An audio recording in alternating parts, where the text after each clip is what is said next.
to be sorted out. So we'll have a 5-minute delay in the start. My apologies. Thank you.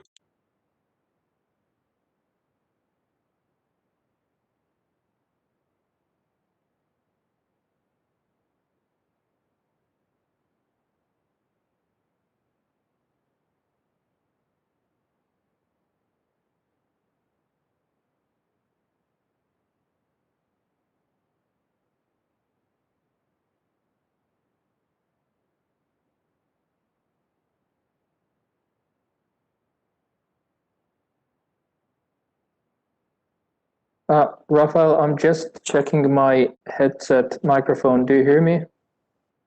Yes, I can hear you very well. That's good. Thank you very much, and excuse me for bothering you. Thanks.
Hello, Hans, you're in.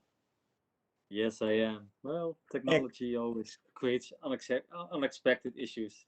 That's just the way it is. Excellent. Then I think it's time to start. We're still waiting for Marta, so there's a 5-minute delay. Okay, sorry. Please note that. Yep.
So hello and welcome, and we're extremely sorry that there is a slight delay due to some technical issues, and I hope we'll be able to start in just a few minutes. So thank you for your patience.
Good morning, everybody. Well, we're waiting for our director, Marta Sigan, to join us because there were some technical issues we're resolving right now. I suggest that we start, Rafael. We go ahead and we start with Hans' presentations after your introduction, and then we are working hard to make sure that Marta can join us in order not to delay things further. Okay? That's so, okay. Rafael, over to you. Thank you, Magnus. So hello and welcome everybody to this EMN Day webinar organized by the European Migration Network, the EMN. My name is Rafael Berlund and work for EMN Finland, as well as being one of the co-chairs of the EMN Working Group on Communication and Dissemination. And I will be the moderator today. This webinar will also serve as the launch event for the EMN Annual Report on Migration and Asylum in 2020. And a bit later, we will learn that the year 2020 in migration was a lot more than just COVID-19, even though it has had a large impact. But first, though, I'm going to briefly present the EMN network, our aims, and how we do it. Many of you might know the EMN, but there are probably also some of you who don't yet. The EMN was established in 2008 by a decision of the European Council. And the network is chaired by the EU Commission and has national contact points, of which 26 are located in EU member states, plus Norway, from the European Economic Area. And now this year, Georgia and Moldova joined the EMN as the first observer members from outside the EU and EEA, which we are very glad for. The aim of the EMN is to provide the European and national institutions and agency, next slide please, institutions and agencies, as well as the general public with up-to-date, objective, comparable data and information concerning migration and asylum-related issues, in order to provide impartial information to support the current discourse on migration and to support policy and decision processes within the European Union. The way how we achieve our aims, there it's through studies, informs, and we have an ad hoc query system where member states can ask questions to each other and get comparable information very quickly. We have several working groups which organize expert meetings, and we organize webinars like this one. We have annual conferences, roundtable discussions, and of course, informal contacts between the member states. Our two, let's say, key outputs are the annual reports on asylum and migration, of which we will present the most current one today. And then we also have work on a glossary of migration and asylum terms in a member states' languages. This has been a work that's been ongoing since the beginning of the EMN. And towards the end of the webinar, we will present it a bit more and have an information video on the subject. We have an interesting agenda today with interventions from the EU Commission and different EMN member states and with the great pleasure of including interventions from the newest observer members, Georgia and Moldova, who as said joined EMN this year. There will be a question and answers session after the second panel, and you are invited to submit your questions through the chat box, and please identify yourself and indicate to which speaker you address the question. We will try to address as many questions as time allows. The webinar is also live streamed on YouTube with the link available in the chat box. So if you in case you have any technical problems with your connection, you can try to watch the video stream on YouTube instead. And a recording of the webinar will be available afterwards. And as you all participants, your microphones are muted, but could I also please remind the speakers to mute your microphones and keep your video turned off when not speaking. Thanks. So as mentioned, there is a slight change in the order. We will start by presenting in the first panel the annual report from 2020. And please, you can click on the slide with the annual reports. I'll just briefly mention that we have produced this annual report since 2008. And it provides comparative information from the EU member states, and it covers all areas of migration from legal migration, international protection, borders, irregular migration, integration, and return, to name a few. The member states, they do their own national reports, which are also published on the EMN website, and then they are synthesized into this annual report that we're going to present just now. For today's webinar, we have chosen the themes of effective and efficient approaches to migration management at the EU and the national level. I would like to introduce the first speaker of today, Mr. Hans Lemmens, who is the coordinator for EMN Netherlands at the Dutch Immigration and Naturalization Service. Hans will present the key trends from the 2020 EMN Annual Report that has been published as we speak. Please, Hans, the stage is yours. Yes, well, thank you, Rafael, for giving me the floor and to allow me to present the main findings of the EMN Annual Report on Migration and Asylum 2020. As Rafael mentioned, it discusses policy developments at EU level and in 24 of the member states and Norway. I'm looking forward to taking you through this document. So next slide, please. So, well, first, what I would like to do is just talk a little bit about the more general developments in 2020 that could have had an effect on asylum and migration policy in that year. Just to give a bit of a, well, it seems like already a long time ago, 2020, to just give you a bit of an idea of what happened besides COVID. Of course, COVID-19, the pandemic, that was the event, that was what happened last year, which had the highest impact for everybody, including from migrants and refugees. But more happened during 2020. Of course, Brexit, the transition period ended, and the withdrawal agreement came into effect, which had a substantial impact. We all remember the fire at the Moria camp on Lesbos in Greece, and the dramatic images we saw there, which of course also once again focused attention to the issue of migration across the Mediterranean and the situation in Greece. We had the unrest in Belarus after the elections there.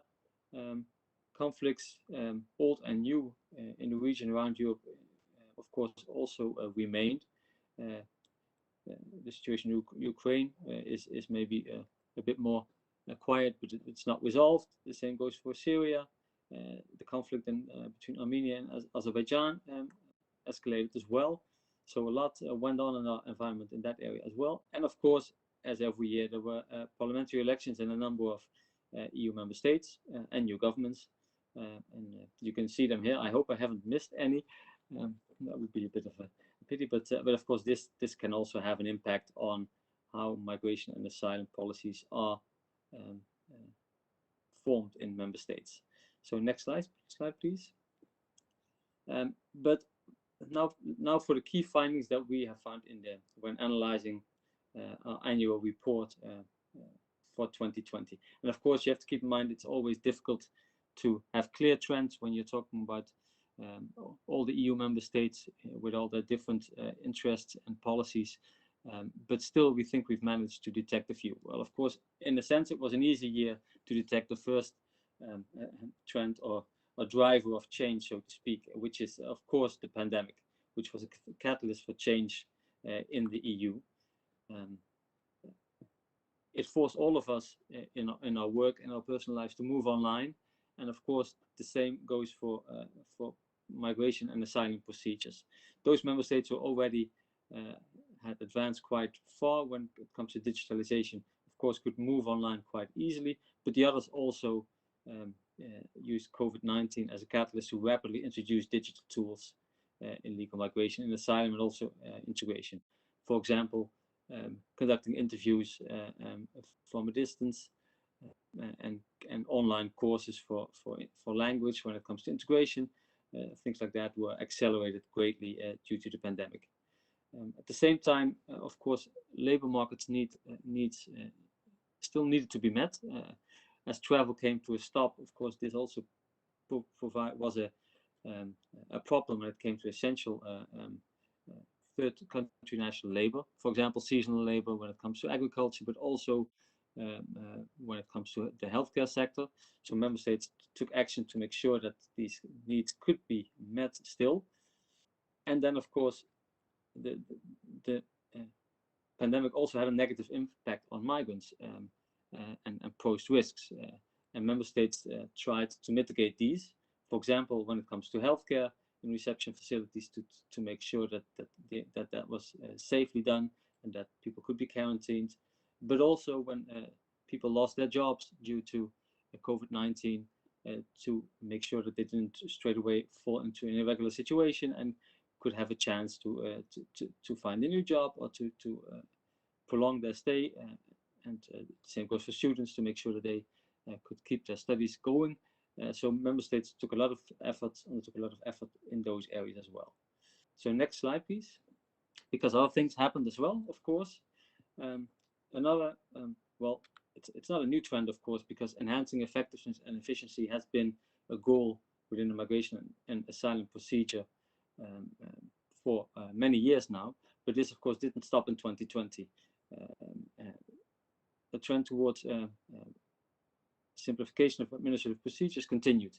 And this, of course, had two goals, both increasing attractiveness for migrants and easing the process for them, but also having more effective procedures, for example, when it comes to return or Dublin procedures. Another trend, you could say trend that you see when it comes to enhancing effectiveness, was that member states invested in increased cooperation between different actors in the migration process. And a good example is reception facilities within the asylum procedure, which combine the different actors, where you can find reception, decision-making, also return counseling in one location. This happened in a number of member states.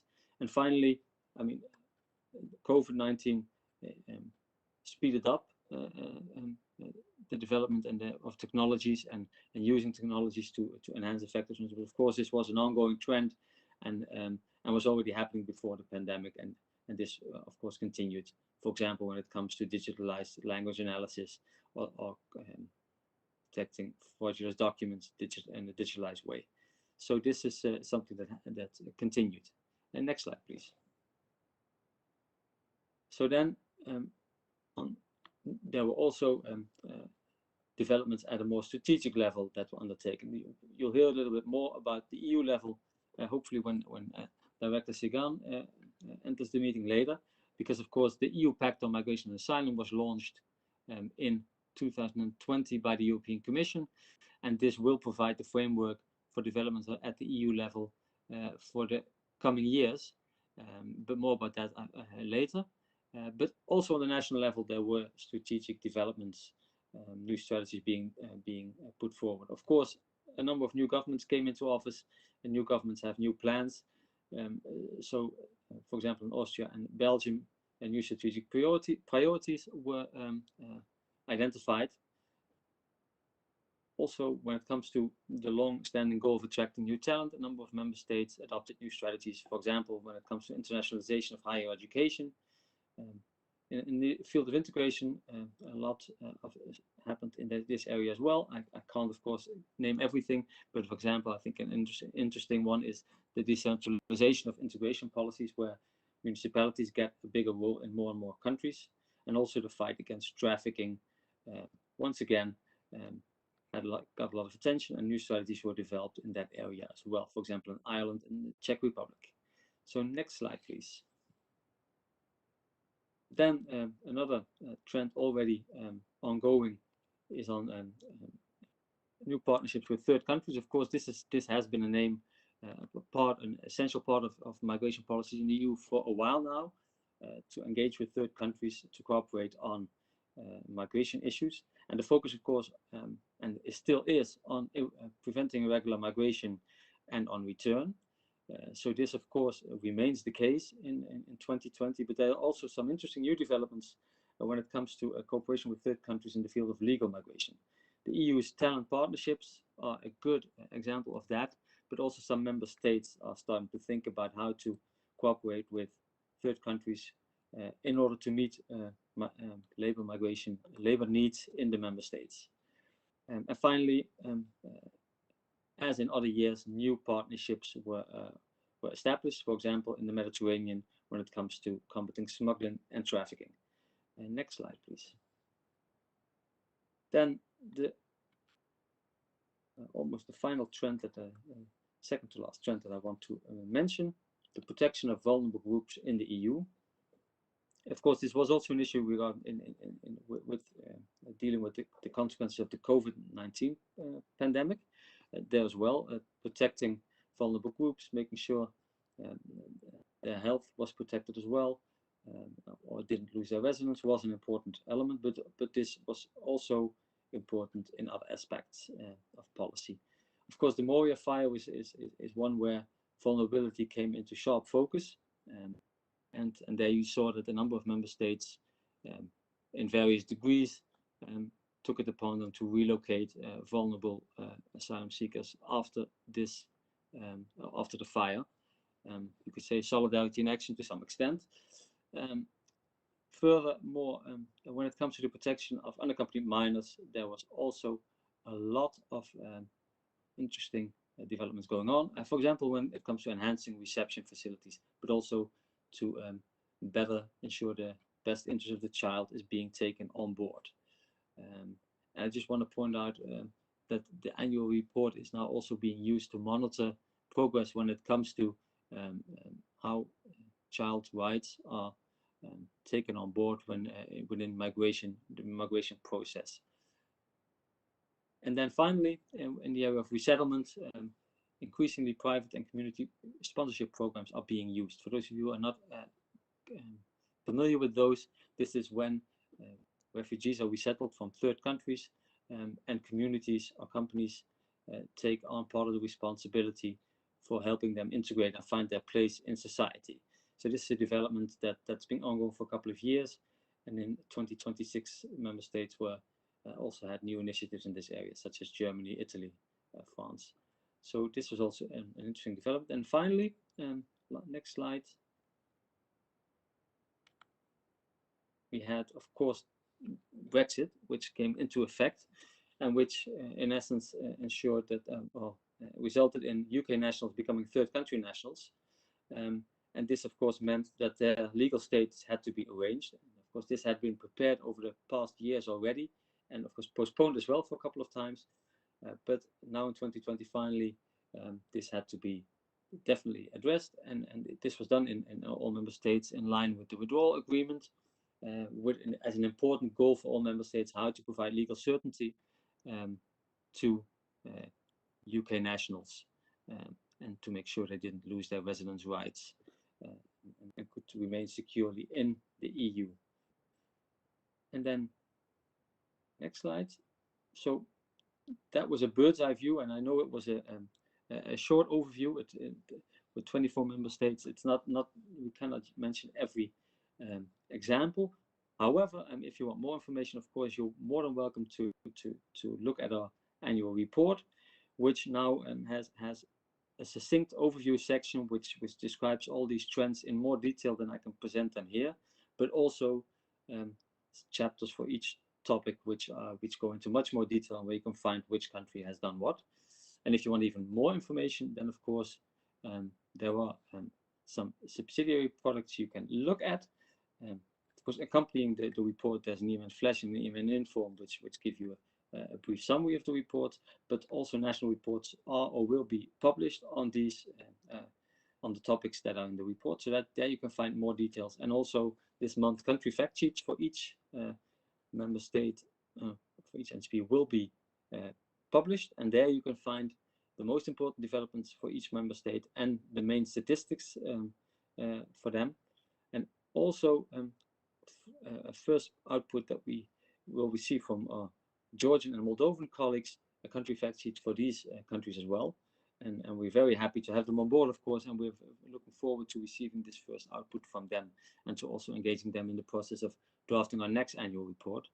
And then if you want to stay informed on a more regular basis, you can subscribe to an EMN bulletin which comes out every quarter, which also gives you this information. And then finally, I'd like to also point you to the launch of EASO's annual report on the 29th of June, which will focus on international protection developments. And if that's where you are really interested in, be sure to take a look at that as well. And with that, I want to give the floor back to Rafael, and thank you for your attention. Thank you so much for your very well laid out presentation, and you're way too modest in saying that it was too brief. It was very thorough. Thank you. Thank you so much. And as the next speaker, I'm extremely glad to welcome Ms. Marta Zigan, who is Director of Audit and Situational Awareness in the Directorate General for Migration and Home Affairs in the European Commission. The EMN has recently become a part of the structure she oversees, and for the first time, EMN forms its own separate sector in the European Commission.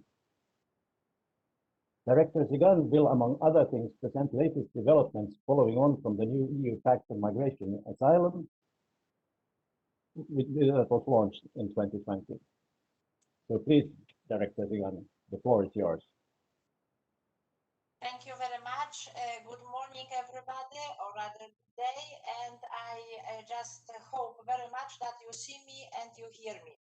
By the way, I had a dream before this meeting today. Two elements: not to have PowerPoints and to have a physical meeting with all of you in one place. One of these wishes can be realized. I will not have PowerPoints for you. I will just talk to you and try to have a dialogue. Unfortunately, we cannot meet in one place yet, so we will go through the formula of this remote meeting. But let's make it a bit of dialogue. And my role, as you see here, is to give you opening remarks, which will be basically to have and to give you a short state of play on what happens with the Pact on Migration and Asylum. Some of these elements you have already seen because of the change in the program, but let's nevertheless do it together, and then let's focus on some of the elements. And by the way, the launching of the EMN report on Migration and Asylum 2020 is really an excellent opportunity to discuss the effective and efficient approaches to migration management at EU, at national level, as is the title of the webinar organized today.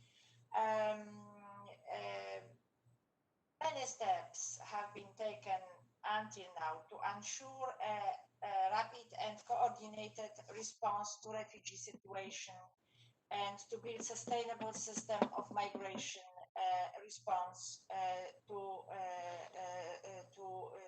the refugee situation and sustainable system of migration management. You are extremely well aware of the existence of the pact, which was launched by the Commission in September last year and putting forward a framework for the fair, efficient and sustainable migration management. Many of the elements which are the pillar elements of the pact I have seen in the second part of the presentation. You already heard about them, but nevertheless, let me remind them about some of them. I'm going to develop a little bit more in the later stage. Obviously, we are going to start with the robust and fair management of external borders, including identity, health, and security checks, something which maybe in the period immediately after the migration crisis of 2015 was not exactly a mix that we would have proposed. Fair and efficient asylum rules, streamlining procedures on asylum and on return. This is something which brings us back to the past, tries to get the system stable and solid. A new solidarity mechanism for situations of search and rescue, pressure and crisis. This is the element which is not old. It is something which we added to the package. And Sarah, turn off your microphone. Sarah, turn off your microphone, please. Can I continue? Yes, Marta, my apologies. Sarah is using her microphone. My apologies. Sorry, can I continue or not? Yes, please continue, please. Thank you, thank you. Strongest foresight, crisis preparedness and response, linked with the previous point. An effective return policy and an EU coordinated approach to returns. A comprehensive governance at EU level for better management and implementation of asylum and migration policies. Finally, mutually beneficial partnerships with key countries of origin and transit, and developing sustainable legal pathways for those in need of protection and to attract talents to the EU, and supporting effective integration policies in the EU. So overall, the pact offers a comprehensive approach, as it was also before, but enriched with the elements that we gained as lessons learned from the crisis of 2015. It offers a comprehensive approach, bringing together migration, asylum, and border management policies, this stronger foresight and crisis preparedness, and response through a new dedicated procedural framework, the Migration Preparedness and Crisis Blueprint. This is something which did not exist before. Here, in particular, we based ourselves on lessons learned from the post-crisis situation. I just wanted to remind you that the blueprint is the part of the pact which is not under negotiations, because it is the recommendation of the Commission. So basically it is in force, and it's one of those elements that start already living in the picture of the migration management. We have the network, which is very important backbone for the implementation of the blueprint. This is something which started its life already. Progress in legal migration and integration policy will benefit European societies and economies. And the Commission will launch talent partnerships with key non-EU countries that will match labor and skills needs in the European Union. All of you who followed many experiences on the EU side on how to approach the third countries in terms of labor migration and exchange in the area of labor migration know that we went through many experiences, and I think that based again on lessons learned from these experiences, the talent partnerships, it is something which is a fresh, good, solid new offer in the framework of the pact. And finally, the pact will strengthen something which it should strengthen. It means resettlement and promote other complementary pathways, seeking to develop a European model of community or private sponsorship, which was not foreseen before. The Commission will also adopt a new comprehensive action plan on integration and inclusion for the years 21-24. The pact, aiming at more effective management of external borders, will be focusing on introducing new procedures, pre-entry screenings, or improving and modernizing existing ones. And integrated border management will be an indispensable policy instrument to protect the EU external border. The EU agencies, needless to say, have an important role in monitoring procedures as well as offering operational support. The integrated border management is a very important concept, and all actors participating in this have specific roles, and I think their commitment and dedication is one of the most important elements important elements for the successful implementation of the pact as a whole. Last but not least, I will still refer to the issue of responsibility and solidarity in a separate way. The pact sets out the principles for fair sharing of responsibility and solidarity. The new flexible solidarity mechanism will focus on relocation and return sponsorship together with other types of support that will be also possible.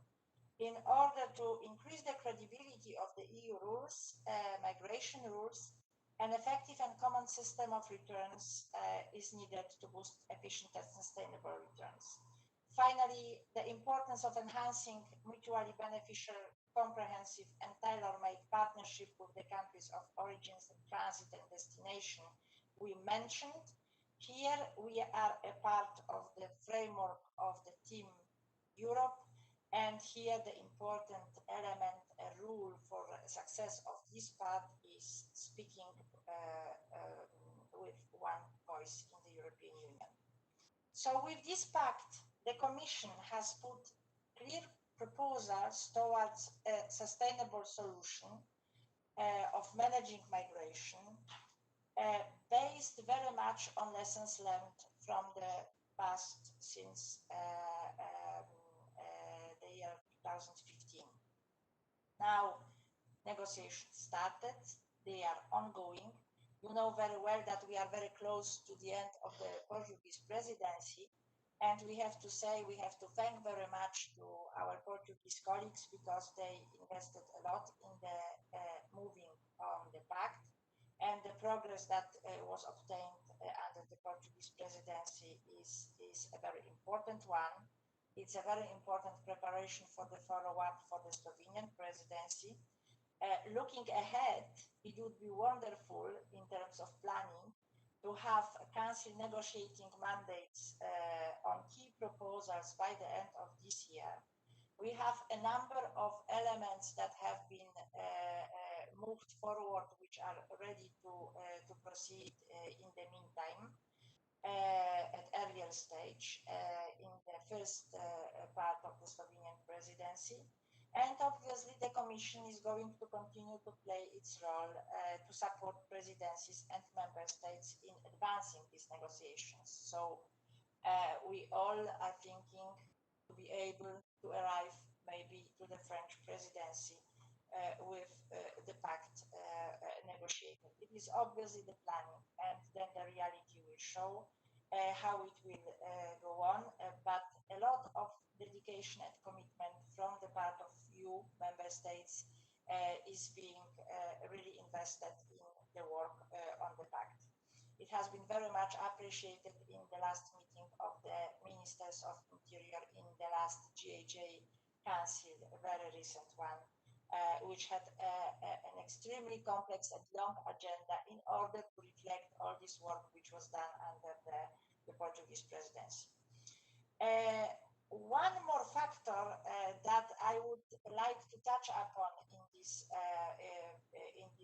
state of play of pact, it is something which a few years ago I would never mention when we were presenting any proposal on migration. Obviously, this factor is the coronavirus and everything which is linked with the consequences of the COVID-19 pandemics, which revealed and exacerbated underlying vulnerabilities in our societies, including obviously migrants. I should and I would therefore like to say a few words in that context as well. Obviously, a number of migration management processes had to be adapted to lockdowns, border closures, to the hygiene measures and controls. Travel restrictions were implemented in a number of countries, with many remaining in place. And the pandemic will likely have a number of significant longer-term effects on society and on the economy, including migration too. That is obvious. But on another side, it will also play a role of an accelerator for a change, including migrants. There is a strong likelihood of increasing long-term unemployment and changing skills need in European and other countries. These economies and societal transformations will impact international migration, and migration policies need to prepare for these changes. Hence, important changes and innovations are likely to be a particular focus for migration policymakers in at least 4 areas in the coming years.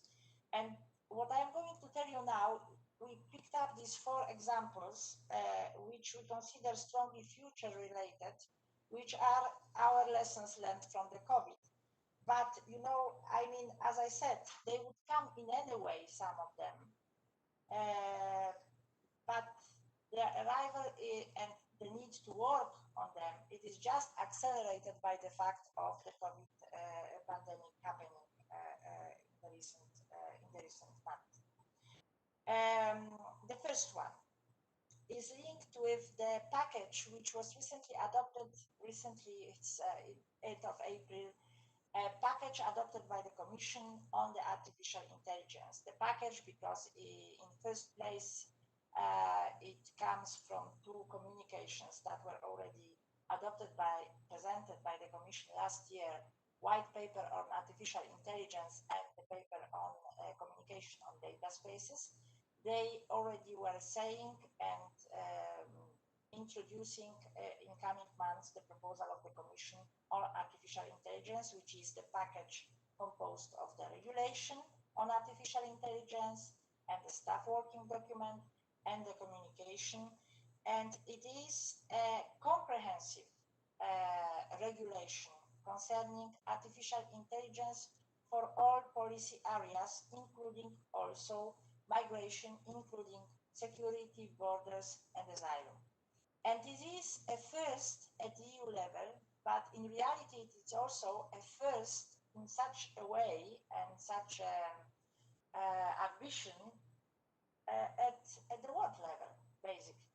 So I think it is really the last moment. It was the last moment for the Commission to present, to adopt this proposal and to present it in the situation of a very dynamic development of artificial intelligence technologies in the whole world, if we want really to play a role and be able to keep the path in comparison with the big world powers. So the first example which I wanted to mention is about, very concrete one, is about the digitalization of migration management, and in particular, online applications for visas and residence permit, which existed in several OECD countries, including Europe, before the pandemic. If I'm not mistaken, my predecessor mentioned or was mentioning it. But the health crisis has highlighted the need to develop such platforms, obviously, much more. And digitalization extends beyond the processing of applications.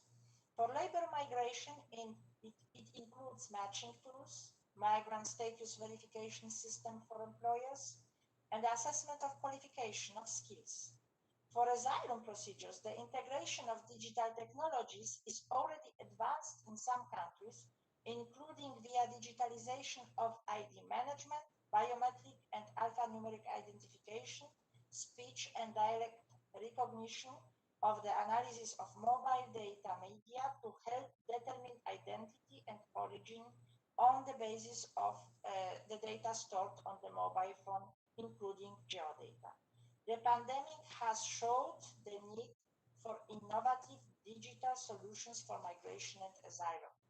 That was one of the most important elements and justification for including so prominently our areas into the horizontal artificial intelligence regulation proposed, draft regulation proposed by the Commission. Another example is on biosecure borders.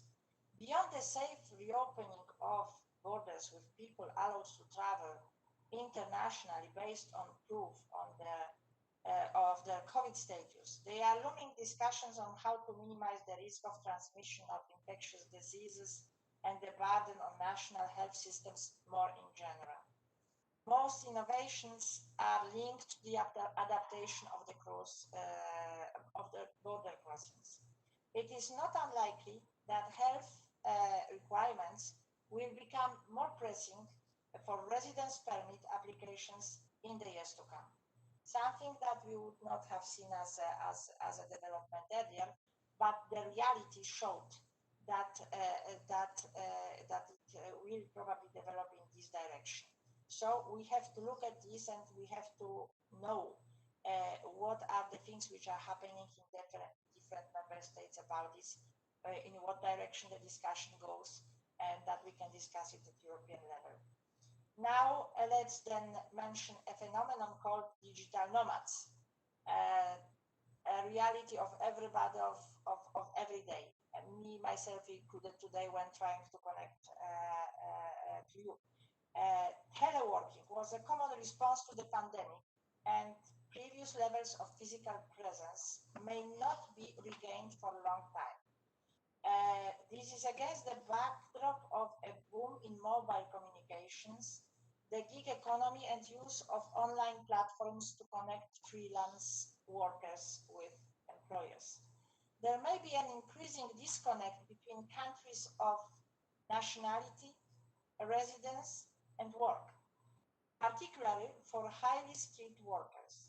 Virtual work can create an opportunity for countries to meet their skills needs without the need for physical migration. More generally, countries are now looking at the relationship between the international telework, fiscal issues, and residency conditions. Somewhat complex mix to be seen and then afterwards potentially regulated. And finally, migrant status changes. As travel restrictions associated with the pandemic hampered international recruitment in key sectors highly dependent on foreign workers in Europe, seasonal agriculture, health, transport, maybe except with health, some countries enabled significant numbers of people with short-term visas or without legal status to remain on their territory. And this is also something that can develop depending on the development of the situation. And it depends very much on the development of the situation in different member states, which can be at different level. In these uncertain times, we are confronted with hard to predict economic and health environment that you have seen from all these examples. So the ability to innovate, to make the best use of new technologies, to create new partnerships, to adapt policies in real time in a coordinated manner, to be flexible becomes even more crucial. Piloting innovation, strengthening evaluation, and sharing good practices is important, as it is the use of new technologies to improve early warning and forecasting tools. So the lessons learned from this pandemic, together with the work on the new pact on migration, should help member states to be better prepared to anticipate and to respond to the future challenges.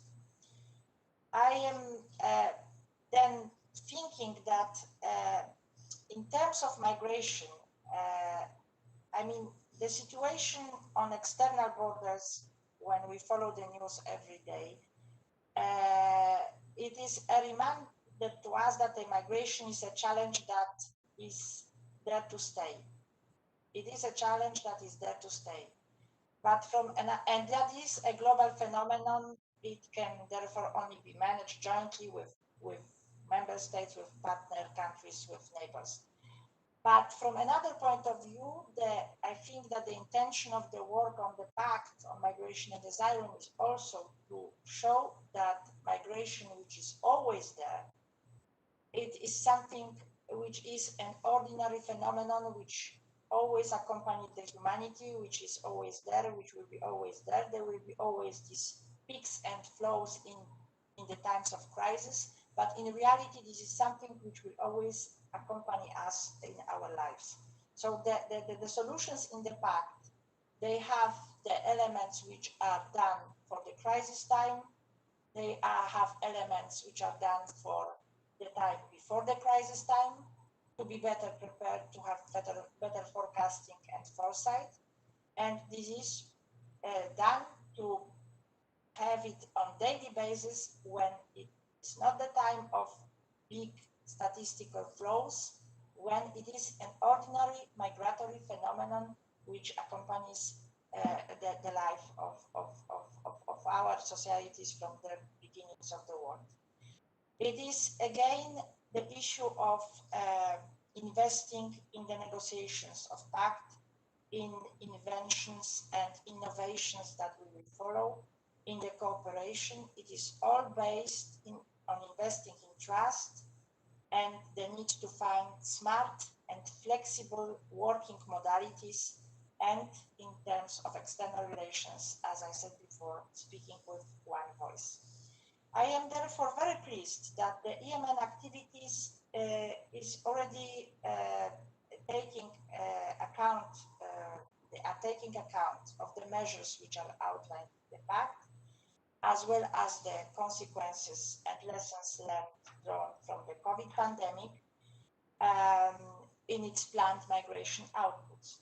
And I am pleased that we have a very good level of cooperation between the EMN and the OECD and the World Bank and Council of Europe, IOM, UNHCR, KCMD, Frontex, Fundamental Rights Agency, EASO, NGOs, civil society, member states, non-member states which join, and those who will be interested to join. It gives to all this work a touch of coherence and stability. This cooperation, it brings a kind of exactly a touch of stability and coherence in finding the solutions for the best management of migration. And whether you are already working in the field, whether you are a newcomer or simply interested in asylum and migration, the EMN is a very important resource, and it plays a key role in supporting the migration policy of the European Union. We will continue to strive to do so. To conclude, as I said at the beginning, today it is a time to discuss the EMN Annual Report on Asylum and Migration for the last year. And this report outlines the most significant legislative and policy developments in the member states and Norway last year, and identifies a number of common trends. You probably said so before me that this includes, among others, the impacts of COVID, the mitigating measures introduced in your member states and in Norway, to ensure that the migration management system remain as effective as possible, the role played by electronic systems and digital tools, developments to improve efficiency for better migration management, new partnerships, strengthen cooperation with third countries. It is all very much in the logic of the new proposed pact. So I think it will be, it is the work and the outputs, all these are those who are accompanying the negotiations and the progress on the pact as such. And it is very important that something like that exists, because it brings member states and it brings our stakeholders together as supporters of this process in the interinstitutional terms. I am also very pleased to note that the EMN now publishes a new updated version of the glossary, which now offers a very wide multidisciplinary vocabulary of approximately 500 terms and concepts, with terms translated into a number of languages developed by a dedicated working group which collaborates with European Commission, EASO, Frontex, Council of Europe, Council of the EU, the Court of Justice, and international organizations such as UNHCR and IOM. It is a wonderful tool for practitioners and a wonderful evidence-based needs tool, which will, I am certain, bring the possibility also to have a coherent narrative about migration, whether we are in the negotiations in the context of the institutions, whether we are in the public debates with our citizens or with our stakeholders. And I think it is a very important thing to have a common understanding of the things, because it also clarifies certain concepts. It brings them especially closer to the citizens, facilitating the understanding of what is proposed.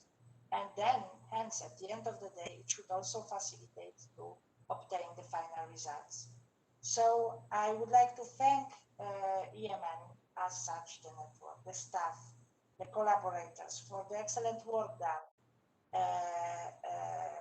already, and the work which you are doing and you will be doing.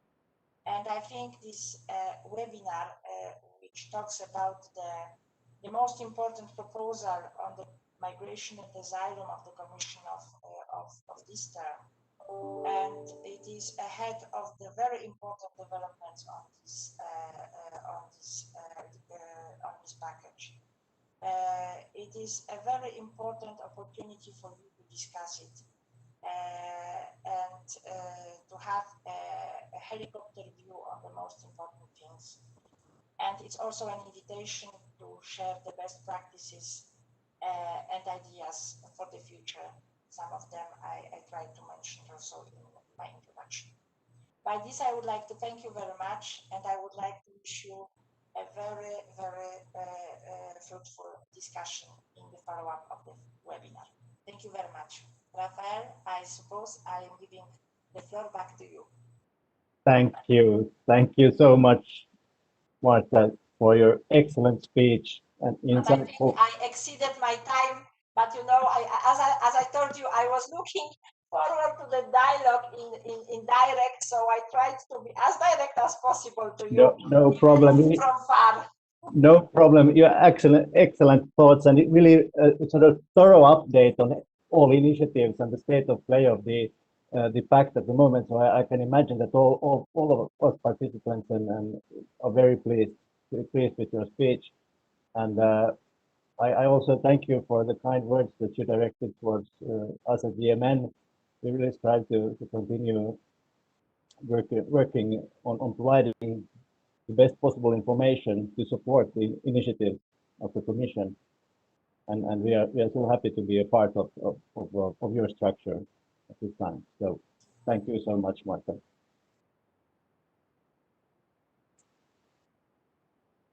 Before moving on to the next panel, I would also like to remind all of you participants that if you have any questions, you can post them in the chat box. And please identify yourself and to whom you would like to address the question. And we have the question and answer session after this next panel. Okay, so now it's time to start the second panel that will spotlight key strategic national developments. And I would like to give the floor to the moderator of that panel, Mr. Magnus Ovelius, Head of Sector of European Migration Network, and the EMN Chair at the Directorate General for Migration and Home Affairs at the EU Commission. So please, Magnus, the floor is yours.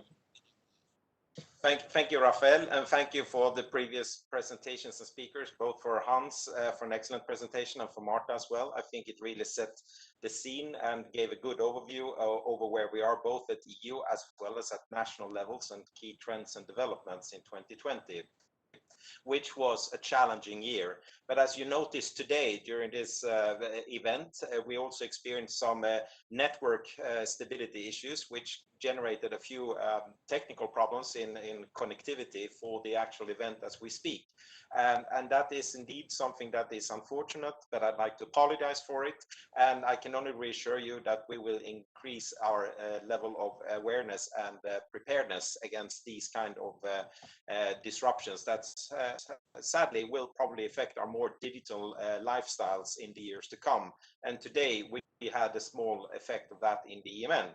That said, what the EMN has done in the past year in terms of increasing its outreach and its activities is, I think, we have become more astute and more recognized, as well as more proactive in our outreach to establish more strategic cooperation with key stakeholders on migration topics.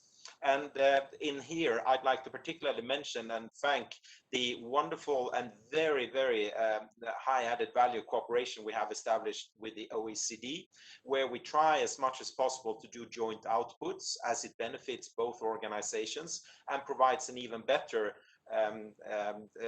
factual and information substance to our outputs, studies, informs, and so on. We also work very closely with the World Bank. We have organized a series of roundtables called Footprints, where we try to debate migration topics and issues, not just in a traditional European context, but more importantly, looking into migration also from outside Europe's geographical borders to learn from good examples, or perhaps share common challenges, but being able to discuss and address those with both a European and a non-European context. And I think that benefits the overall migration frameworks that we are supporting.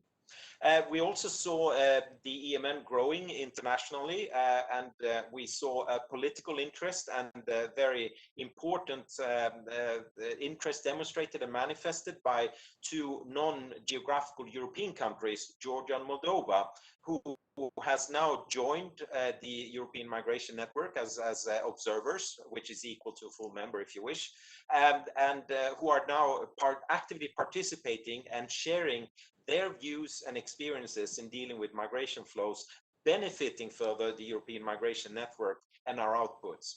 And this outreach and this increased approach of looking into and working together with key stakeholders, both inside the EU and gradually more and more on our immediate neighbors, geographically outside Europe borders, is something that I definitely would wish to encourage, and we will continue to strive to do that in a coordinated and well thought out manner. To add to this, I think it's also important to note that our outputs are starting to be more forward-looking. We are starting to analyze the trends year on year after, by taking into account data and information that we now can start comparing what we see as trends developing over the past years, and therefore being able to draw better analysis as well. So this is another topic that we will try to cater to more and more in our outputs. And finally, a few words on the innovation in migration concepts, where we are very much focused on looking into the future opportunities or challenges, as we heard Marta mention earlier, with regard to digitalization, use of artificial intelligence, new governance, new talent partnerships, new legal pathways to the EU, and And these type of activities is something where I very much would like to engage with civil society, NGOs, and other, shall we put it, experts or thought leaders in the migration field, so that we can develop good outputs in a series of planned deliverables that we will start publishing in the autumn and over the next year or so, to support the a modern and shall we say efficient and hopefully and more shall we put it, approach to migration that will generate better solutions and perhaps more cost efficient ones, while still maintaining and respecting the fundamental rights and the dignity that is important in a migration context, but to be able to give this to our policy decision makers in the EU, and perhaps even support this with ideas for some funding or pilot actions as deemed relevant and necessary. Now, this is enough from my side. I just wish to invite you all to engage with us in this process, and I hope you will reach out to either me or my colleagues in the European Migration Network, so that we can all work together, as the EMN is striving to engage with all relevant stakeholders where we can clearly see the added value. Without further ado, I think the time has come for me to invite Uwe Wusterhausen from the Migration Department of the German Federal Ministry of the Interior, Building and Community, who will talk to us and introduce the new Skilled Immigration Act, which entered into force in Germany last year. Uwe, the floor is yours. Thank you very much, Magnus. First of all, I hope you can hear and see me all. Is this the case? Yes, go ahead, loud and clear. Yes. Thank you. Yes, perfect. Okay, excellent. Thank you. Well, good morning from Berlin. Actually, it's the first time that I have the honor to take part in an EMN event, and it's a real pleasure to be with you, even if we are only connected due to COVID-19 reasons online and not actually in Brussels somewhere. Yeah, before going into the details, or some of the details, let's say, of the German Skilled Immigration Act, let's just first take a very short look at the German labor market. For many years, we can say one of the main concerns of numerous businesses has been the shortage of skilled workers. Almost all sectors are concerned, IT specialists, doctors, nurses, craftspeople, to name just a few. In some sectors, the demand actually decreased temporarily during the COVID-19 pandemic. But already now we see that the issue is back in the spotlight. One just has to glimpse recent headlines of German newspapers to actually see that businesses are looking for skilled workers and cannot find them. But all surveys that are available for us show that the demand for skilled labor will remain in Germany, and probably also Europe, in the short, medium, and the long run. The COVID-19 pandemic has not changed this fundamentally. So I see that the colleagues in Brussels have already started the presentation. Thank you very much for this. So what was the reaction of the German government? In 2018, they developed and adopted a comprehensive skilled worker strategy to tackle the problem. And the strategy has basically three pillars, we can say. Germany must find skilled workers within Germany by educating more people and so on. Germany must also attract skilled workers from other EU countries, can get better there for sure. And Germany must attract skilled workers also from third countries. And so now the Skilled Immigration Act, that's the topic today, is the legal instrument that was put in place to invite or to attract skilled workers from third countries. The act was published in the Federal Official Journal in August 2019 already, and entered into force on the 1st of March 2020, so everyone could get prepared. The act is accompanied by a number of non-legislative measures. Well, it's quite clear that legal provisions alone will not convince skilled workers somewhere in the world to come to Germany. So this is why the German government took a number of additional measures. For instance, the government initiated targeted advertising campaigns in selected countries abroad, and increased also the number of German language classes in some third countries, because language is one of the key elements if you want to work in Germany. Let's now take a closer look on the Skilled Immigration Act, and the colleagues in Brussels, you can move on to the next slide, please. Thank you. So to keep it simple, what are the main contents of the Skilled Immigration Act?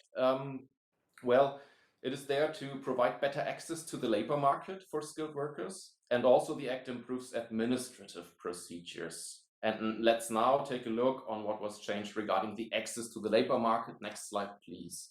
The Skilled Immigration Act introduced a definition of skilled worker for the first time. So skilled worker, in the sense of the German law, is now a person who either holds a recognized university degree or who has completed quality vocational training.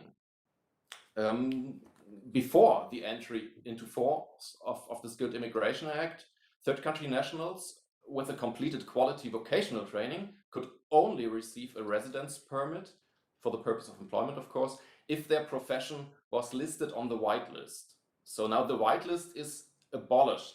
The Skilled Immigration Act abolished this whitelist. This means that there's access to all skilled worker professions now. Moreover, there are no more labor market tests for skilled workers.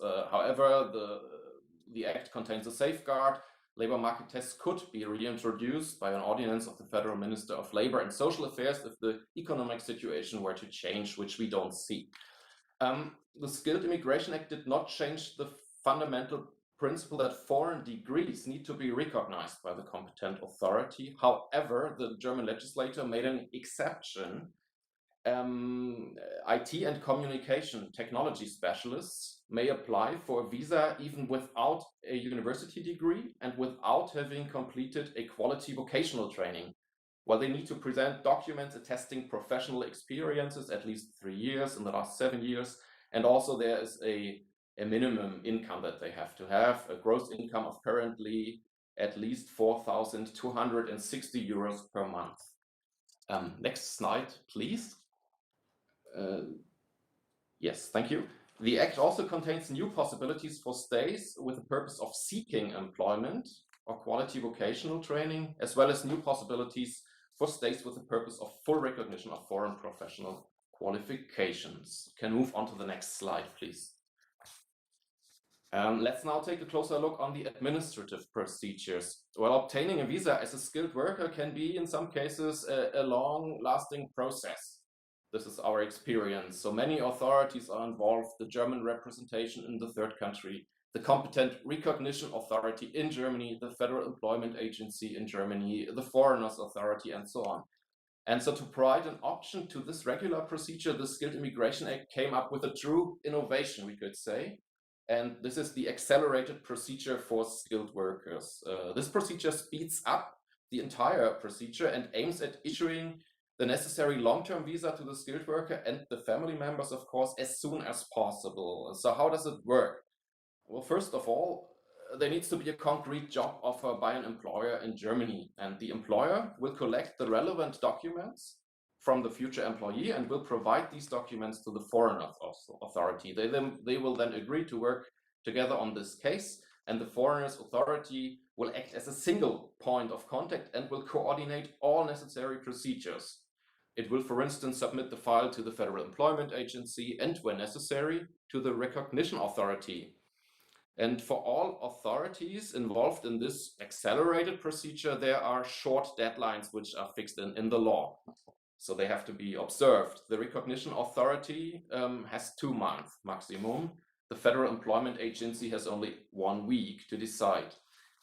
And then if all requirements are fulfilled and if there's basically green light, the Foreigners Authority will declare its pre-approval and submit this pre-approval to the competent German representation abroad. Now the skilled worker can apply for the visa and will benefit from short deadlines because we are in the accelerated procedure with a pre-approval. And the skilled worker will receive an appointment within 3 weeks at the German representation abroad, and the final decision will be taken within another 3 weeks. So then, all in all, the process is really a lot quicker, and we have first experiences which show that this really works. There's a fee of 411 euros to pay for this by the employer, and well, it's starting to get used more and more, to get known within, you know, the associations, and businesses know how to use it more and more. But it's still, of course, in force only for 1 year, and we have first experience, but we think that this is a good innovation. Next slide, please. The Skilled Immigration Act encourages also the lender to establish central foreigners authorities with a specialization on the immigration of skilled workers. And the majority of the lender has meanwhile set up these centralized authorities, and they bundle a lot of knowledge, of course, and know how to proceed. Finally, also a new service center for professional recognition was established. This gives advice and supports during the recognition procedure. Well, now you probably wonder whether the Skilled Immigration Act is a successful piece of legislation. Well, there will be an evaluation, of course, but our first impression is that it works quite well. It is in force since the 1st of March 2020. Afterwards, we had the COVID-19 pandemic, of course, with travel restrictions from third countries, as we know. So the picture is not quite clear, but since the entry into force, we see that there are 50,000 visas already issued to skilled workers and apprentices, despite all the problems and challenges connected to the COVID-19 crisis. Next slide, please. So where can interested people find out more about the Skilled Immigration Act and its application? Well, you just go to the official website of the German government for skilled workers. It's called Make It in Germany. You see it on the slide, the website, and also a phone hotline number that one can call if one has concrete questions on how to come to Germany. In case you have questions or remarks even after the event, feel free to contact me. You can find my contacts on the next slide. And with this, I think I will finish, I hope, within my 10-minute time spot. And thank you very much for the attention, and give the floor back to you, Magnus. Thank you very much, Uwe, and thank you for an excellent presentation and keeping the time absolutely meticulously, and as well for the Make It in Germany approach. I like that. That has got a nice ring to it. So thank you very much for that. And without further ado, I will move on, and I would like to introduce Mr. Bernd Parusell, who is a migration expert at the Swedish Migration Agency, and he's also a member of the Swedish EMN Contact Point, and he will introduce the new proposal put forward by the Parliamentary Commission on Sweden's future migration policies, as well as introduce new developments on artificial intelligence and digitalized handling of linguistic analysis in Sweden. So Bernd, over to you, please.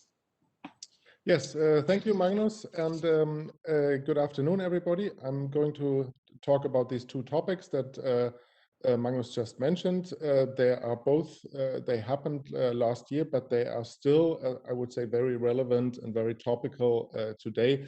It's two different things that are unrelated to each other. One is policy and lawmaking. The other one is a practice development at the Swedish Migration Agency. So next slide, please. Well, in September 2020, a cross-party commission of inquiry in Sweden, which was appointed by the government in 2019, presented proposals for Sweden's future migration policies. And this was an interesting commission because it was composed of members, parliamentarians from the Swedish parliament, and all parties represented in parliament were also represented in this committee. And to explain a bit the background for this, I should say that if we think back to the situation in 2015, Sweden experienced a challenging refugee situation with a record number of asylum seekers coming here. And on that, as a response, or as part of the response to this situation, a temporary restrictive law was adopted in 2016. It was originally intended to last until summer 2019, and was then extended until July 2021. And now what the Commission now addressed, this parliamentary commission addressed, is the situation when this temporary restrictive law expires. And what was introduced by that time, by the Temporary Restrictive Act, was that temporary and not permanent residence permit would be issued to beneficiaries of international protection. It also included a stricter approach to family reunification that concerns both the financial support requirement for people in Sweden who want to be joined by family members abroad. This financial support requirement was widened and extended to broader groups, and also beneficiaries of subsidiary protection were not entitled to family reunification at all during the first 3 years of this temporary restrictive law of 2016. And then as a last point, it also paused or suspended the granting of permits on humanitarian grounds in Sweden in practice. So we can move on to the next slide, please. What the Parliamentary Commission then proposed, it worked, or it was operational for about a year, which is rather short time for this broad spectrum of policies, because I'm only mentioning the most important parts here. There are also other aspects that were discussed and by the committee.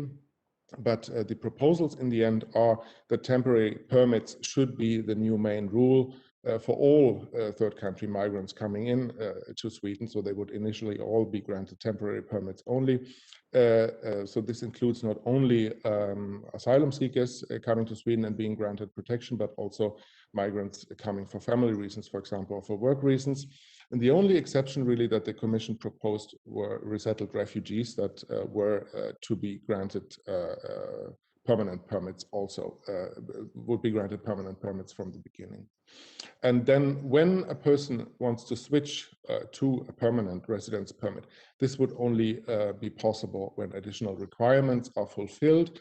For example, a requirement of knowledge of the Swedish language and Swedish society, a financial support requirement, and of course, a requirement regarding good conduct, not having committed crimes. And that switch to permanent residence permit would only be possible 3 years after first coming to Sweden and being granted a first residence permit. Then another proposal by the Commission was that financial support and adequate housing would also be required for family reunification. So in that sense, the proposal is quite in line with the Temporary Restrictive Act, but it does foresee some exceptions for some groups, for example, children living in Sweden who want to be joined by parents who are abroad, and also a 3-month grace period for beneficiaries of international protection. Grace period means in that sense that once a person is granted a status, a protection status in Sweden, there would be 3 months where the financial support and housing requirement would not apply. And then last but not least, residence permits on humanitarian grounds are proposed in a less restrictive fashion by this Commission than under the temporary law, but more restrictive than before the coming into force of the temporary law. There's a summary in English of all these proposals, including those that I didn't mention now.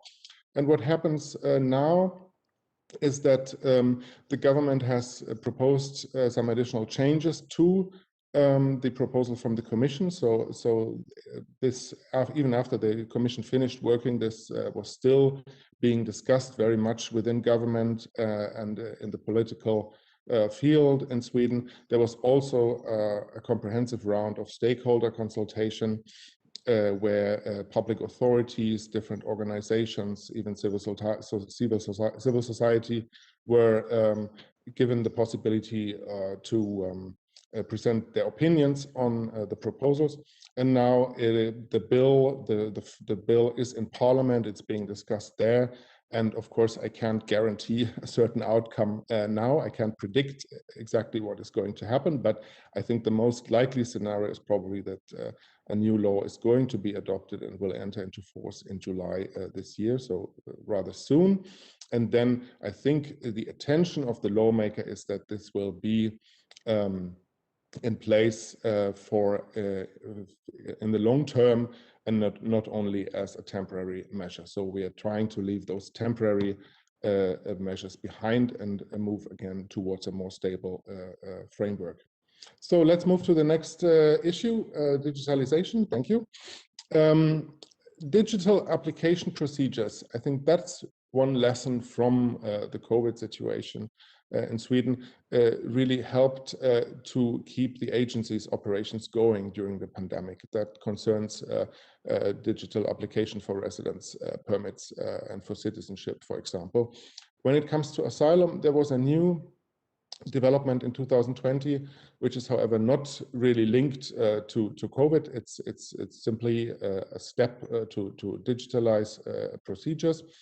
And that means that in case language analysis or dialect analysis is necessary to determine or to assess a person's origin, was introduced. And that means now that a language sample is recorded and securely stored within the migration agency. And this is then streamed from the servers of the migration agency to the external language analysts. And the advantage or the benefits of this are, there are several benefits to that. We consider this a more legally secure system. And also as a system that is better for personal integrity, because since there's no interview situation when it comes to language analysis anymore, so the analyst and the asylum applicant don't meet in person anymore. So the risks that this interview situation somehow impacts on the language analysis is basically eliminated. This is an anonymous procedure where the language analyst doesn't know the identity, doesn't know the person that he or she is looking at, and in that sense, it's also it's better for personal integrity, and it also minimizes possible risks for spying on asylum seekers. Another point I would like to mention, it's a quick thing, and it perhaps doesn't seem like a major development. It's a digital transfer of case files between the migration agency and the migration courts in Sweden. But this is considered internally at the migration agency as an important step forward because it really facilitates processes. It makes it quicker to deal with appeal cases because we don't have to print all these case files anymore, and the risk that different documents in the case file are mixed up, or that a case file is incomplete when it is printed and sent by post, is also disappearing. It is a improvement of the process of the contacts between the migration agency and the courts.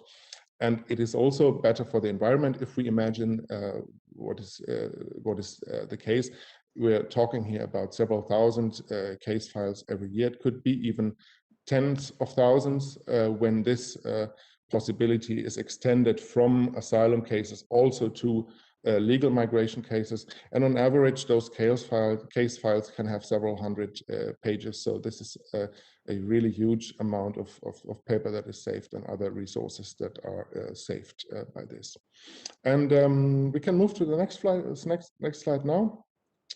Instead of conclusions, I just want to briefly reflect on the use and relevance of the EMN in these contexts. The Parliamentary Commission of Inquiry used really several EMN outputs, studies from the EMN informs and ad hoc queries to look into what other countries are doing, what regulations are in place there. It was considered important by the politicians in the Commission to compare with other EU countries and also reflect about the framework that would not deviate too much from a mainstream approach in the EU, and of course, in particular, perhaps the Swedish neighboring countries. And also, when it comes to digitalization, EMN, as Magnus already said, is going to work on that, on digitalization and artificial intelligence. And that is also considered relevant by us here in Sweden to see what other countries are doing, what we might be able to learn from them, and perhaps with those Swedish approaches also inspire others. Thank you. Thank you very much, Bernd, for excellent presentation as well, and very interesting to know the state of play of the Parliamentary Commission in Sweden and the upcoming legislative work, as well as Sweden's work on digitalization. So without further ado, it's time to leave Europe and move over to Georgia to give the floor to George Yashi, who is the Executive Secretary of the State Commission on Migration Issues of Georgia. And he will present to us highlights of the new migration strategy of Georgia for 2021 to 2030, based on the cross-cutting approach of migration and development. George, the floor is yours.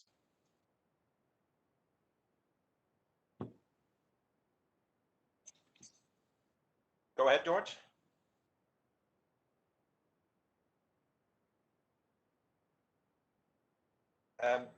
George, are you with us?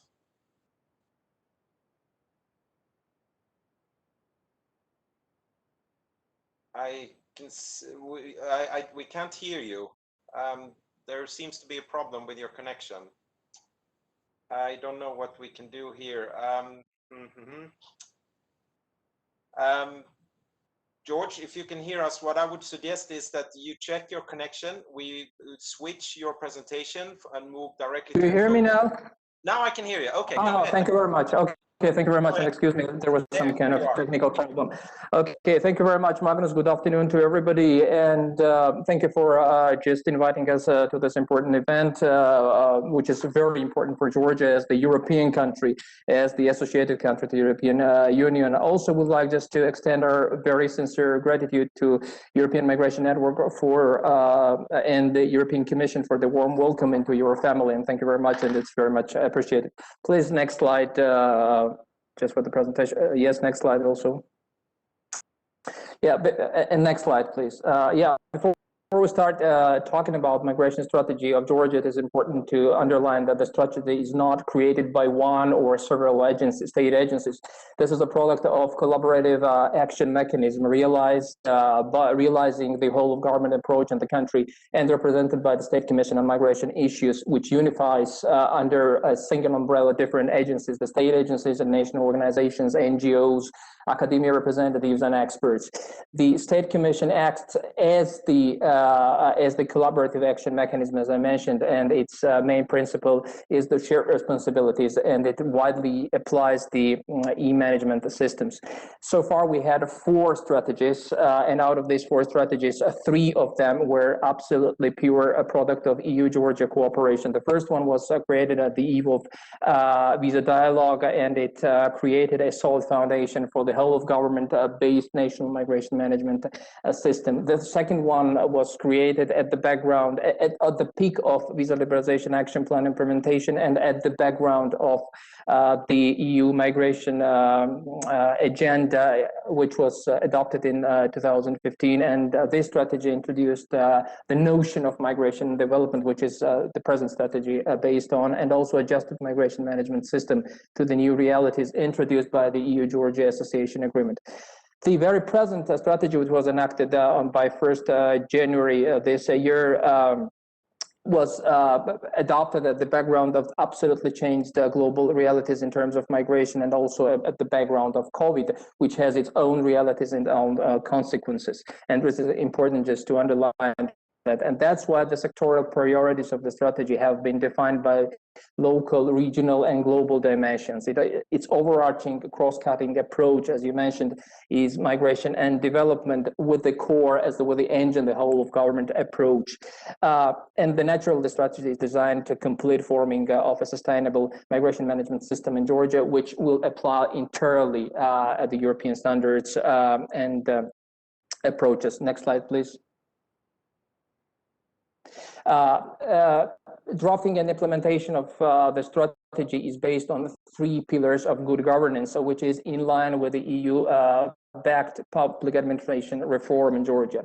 The very first one, the evidence-based policy making, it's really important. It was very important just for using it during the drafting of the strategy. We used approximately 50 thematic researches, which was priorly commissioned by the Commission long before we started working on the elaboration of the Commission.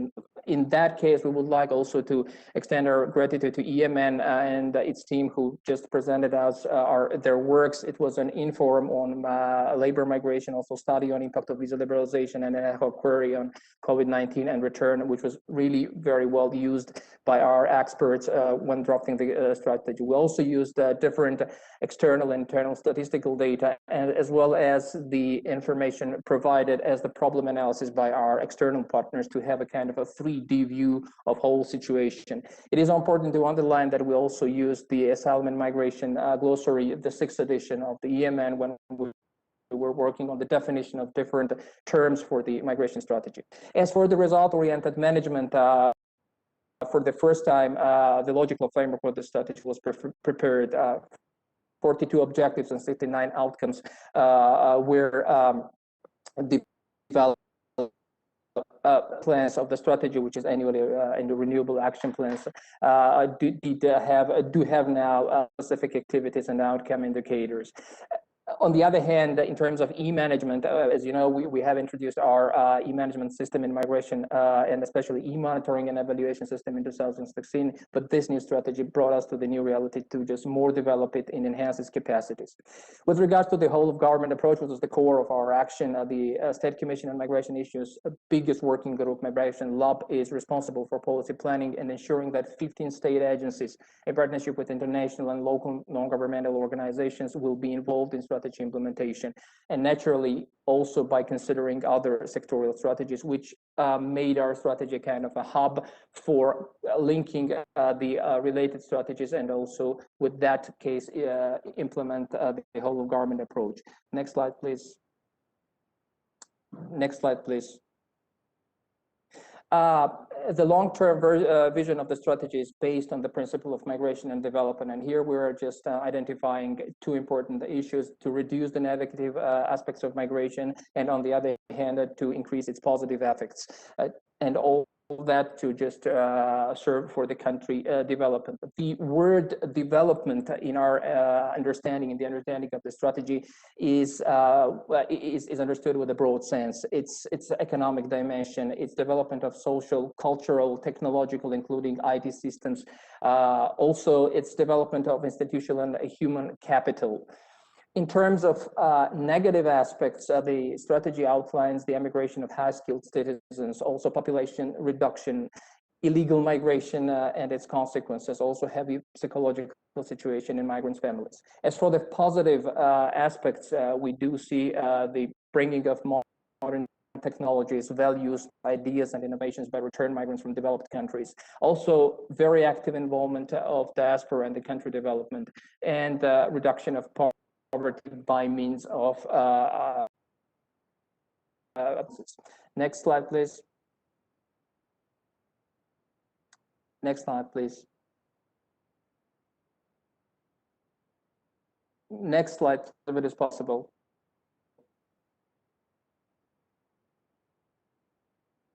Okay, there are seven, previous one. There are 7 sectoral priorities within our strategy, which are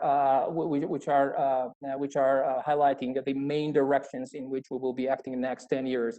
It's enhancement of migration management in the countries, facilitation of legal migration and fight against illegal migration. Also, there is a block which is entirely built up just to run the migration and development policy, like reintegration of returned migrants and use their knowledge, as well as of diaspora in country development, and also integration of foreigners in country development. And naturally, one of the important parts is development of the asylum system.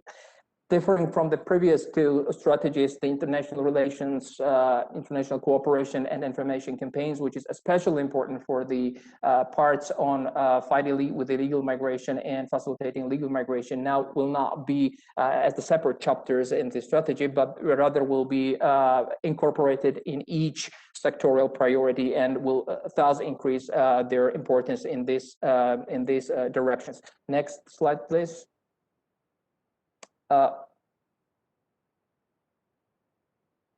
Okay, there were a lot of challenges, and a lot of solutions against them. So the challenge naturally were ever-changing situation at the background of COVID-19, also lack of in-person meetings or experience sharing, and naturally the biggest one was the forecasts on the post-pandemic situation. Well, in terms of solution, we were using the e-systems, but with now increased and more developed the use of e-systems solutions and services, and also open platforms and consultative spaces. In terms of forecasts and post-pandemic situation, one of the lessons learned is that it is important to ensure quality of indicators. Very recent thematic studies and reliable data is really essential to draft cooperation with the EMN is of big value. Please, next slide. One of the most important parts of migration and development policy is naturally the enhancement of possibilities for the legal migration. One of the examples of such cooperation with our European partners and the agreement with the German side on employment of Georgian labor force. Next slide, please. The very beginning of this cooperation with the German side started in 2013 when we realized with the GIs that they joined program under the mobility partnership on the temporary placement of Georgian specialists in the field of hospitality and medical care. It also put the outset for the cooperation with other European countries in terms of cooperation in terms of labor migration. In 2000, as a result, in 2020 on the 17th January, we signed the agreement with Germany on employment of Georgian labor force for seasonal work in the Federal Republic of Germany, which entered into force, the implementation of the document started in 2021. It is limited to the seasonal employment in agricultural sector, under which Georgians will be able to work there for 3 months. For us, the agreement is a typical triple win plus initiative. It supports migrants in improving their economic situation through legal and safe schemes. Also, the country of destination benefits from required labor force, and country of origin, Georgia, benefits from skilled transfer and circularity of the scheme and the return of the people. But plus is that it also works very well, and in other cases will work very well for the reduction of illegal migration, and that's why we'd like also extend our special thanks to our German counterparts for first of all helping us to test the very first circular migration scheme in Georgian history, and now just realizing this agreement. That's it from my side, and thank you very much. Okay, great. I was just going to say 1 minute. Thank you, George. That was excellent. And yeah, and thanks for teaching us also and about the practical cooperation schemes that you have with the EU existing member states as well. I thought that was extremely interesting, and also for the good outputs that you already have mutually working both in Georgia and Germany. So I think that is a very good example of how we can work together. Good practical examples, and for highlighting it. Without further ado, it's time to move on to Ms. Tatiana Kumas, and I do hope I pronounced that correctly. If not, I apologize, and I stand ready to be corrected. Ms. Tatiana Kumas is the Deputy Head of the Asylum and Integration Directorate at the Bureau for Migration and Asylum in Moldova. And Tatiana will present an update on the amended law on the integration of foreigners in Moldova and the respective action plan, as well as examples of cooperation on language training. Tatiana, the floor is yours. Go ahead, please.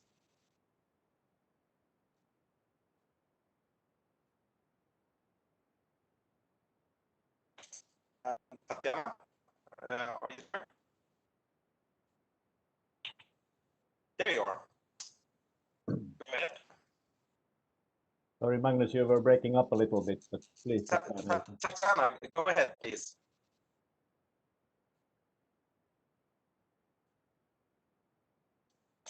I think you're muted, Tatiana. Go ahead. Tatiana, go ahead.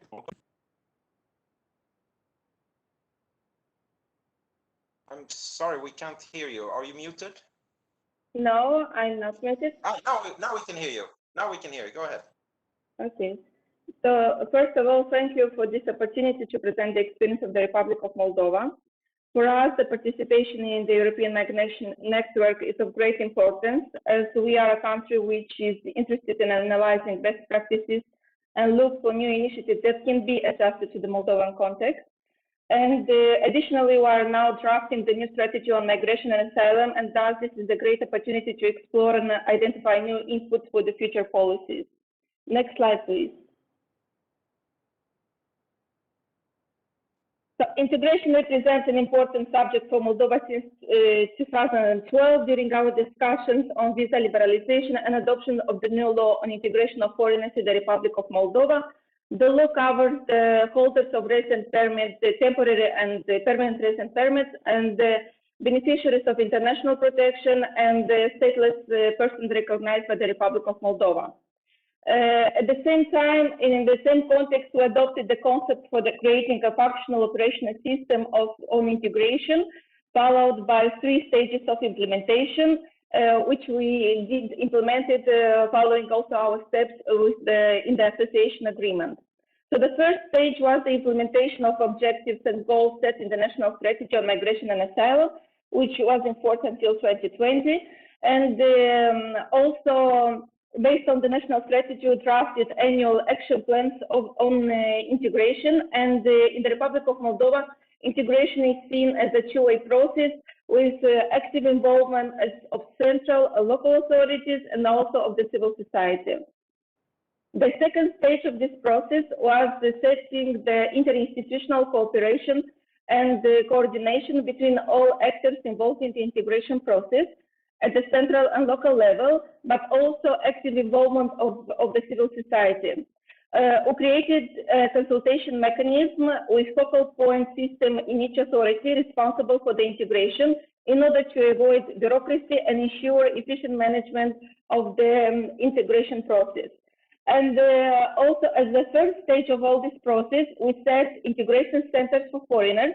We took the practice of Romania, Portugal, and the Czech Republic and analyzed how to the best implement in the Republic of Moldova. And we created these integration centers in the north and the center and the south of the country. And since the adoption of the law on integration in 2012, we, on permanent basis, conducted capacity building training for all the authorities involved in the integration process and to ensure that the migrants' rights are addressed correctly and the services are provided.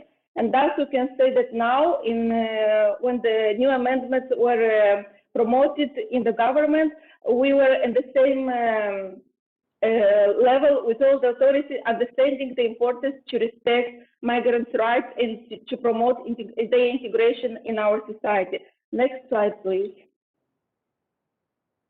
Being a new domain for us, the integration, we analyzed the outcomes of the first years of the implementation and analyzed the experience of other states and the new trends in integration, the situation in the region and at the international level, and also, of course, both the Global Compact on Migration and Refugees, and the best examples of EU member states, particularly in the context of the new amendments. For us, was of great interest the experience of Portugal, Romania, Czech Republic, and Austria, and of course the provisions of the 2011 directive, especially in referring to the notion of special cases.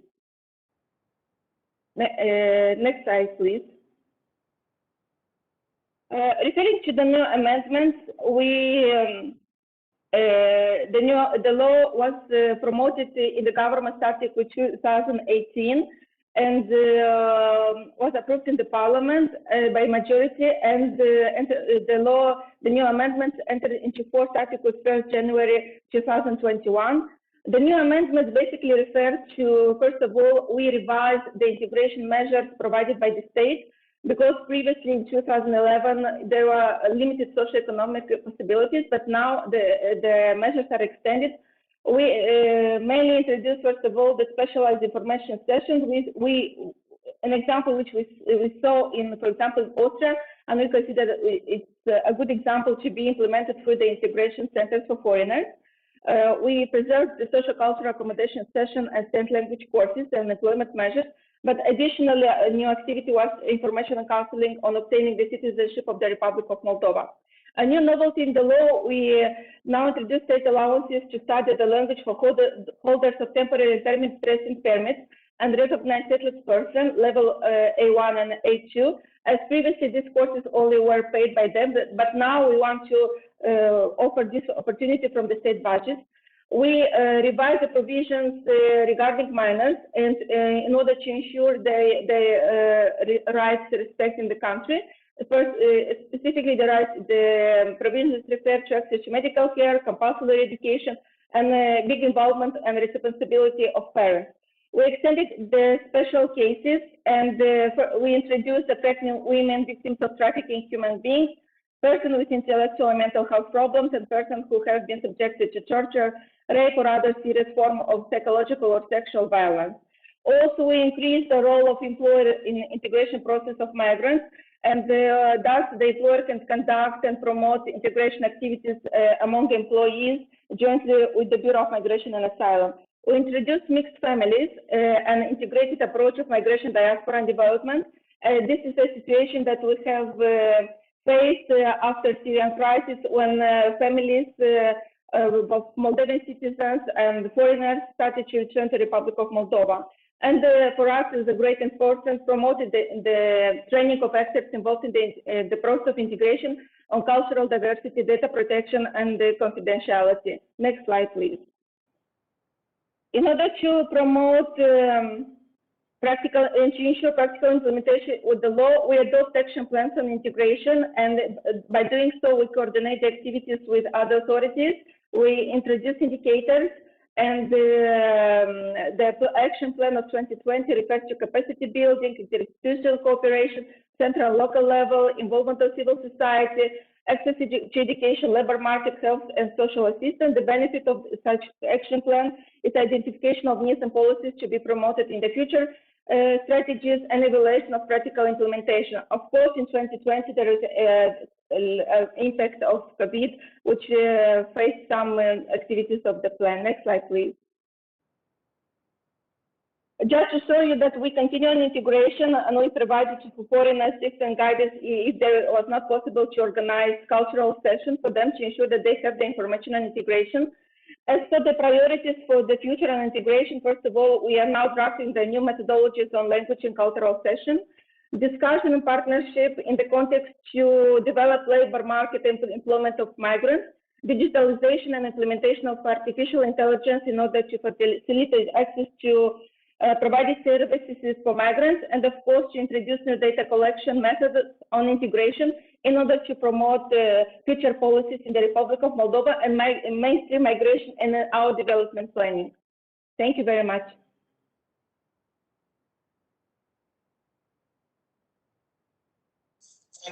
Thank you very much for that, Tatiana. I learned a lot about integration and the action plan that you have in Moldova, and I definitely think this is something that we could probably learn from your experience as well in terms of how the European framework deals with the integration, and see if there are some mutual lessons to be learned that we can pick up on our side as well. So that was a very interesting presentation, much appreciated, and also thank you for keeping the time.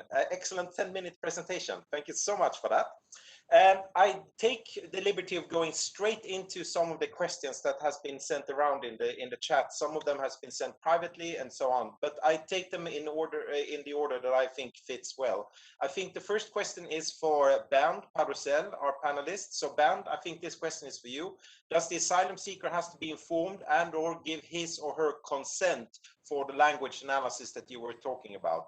And try to keep the answer short and to the point. Bernd, please.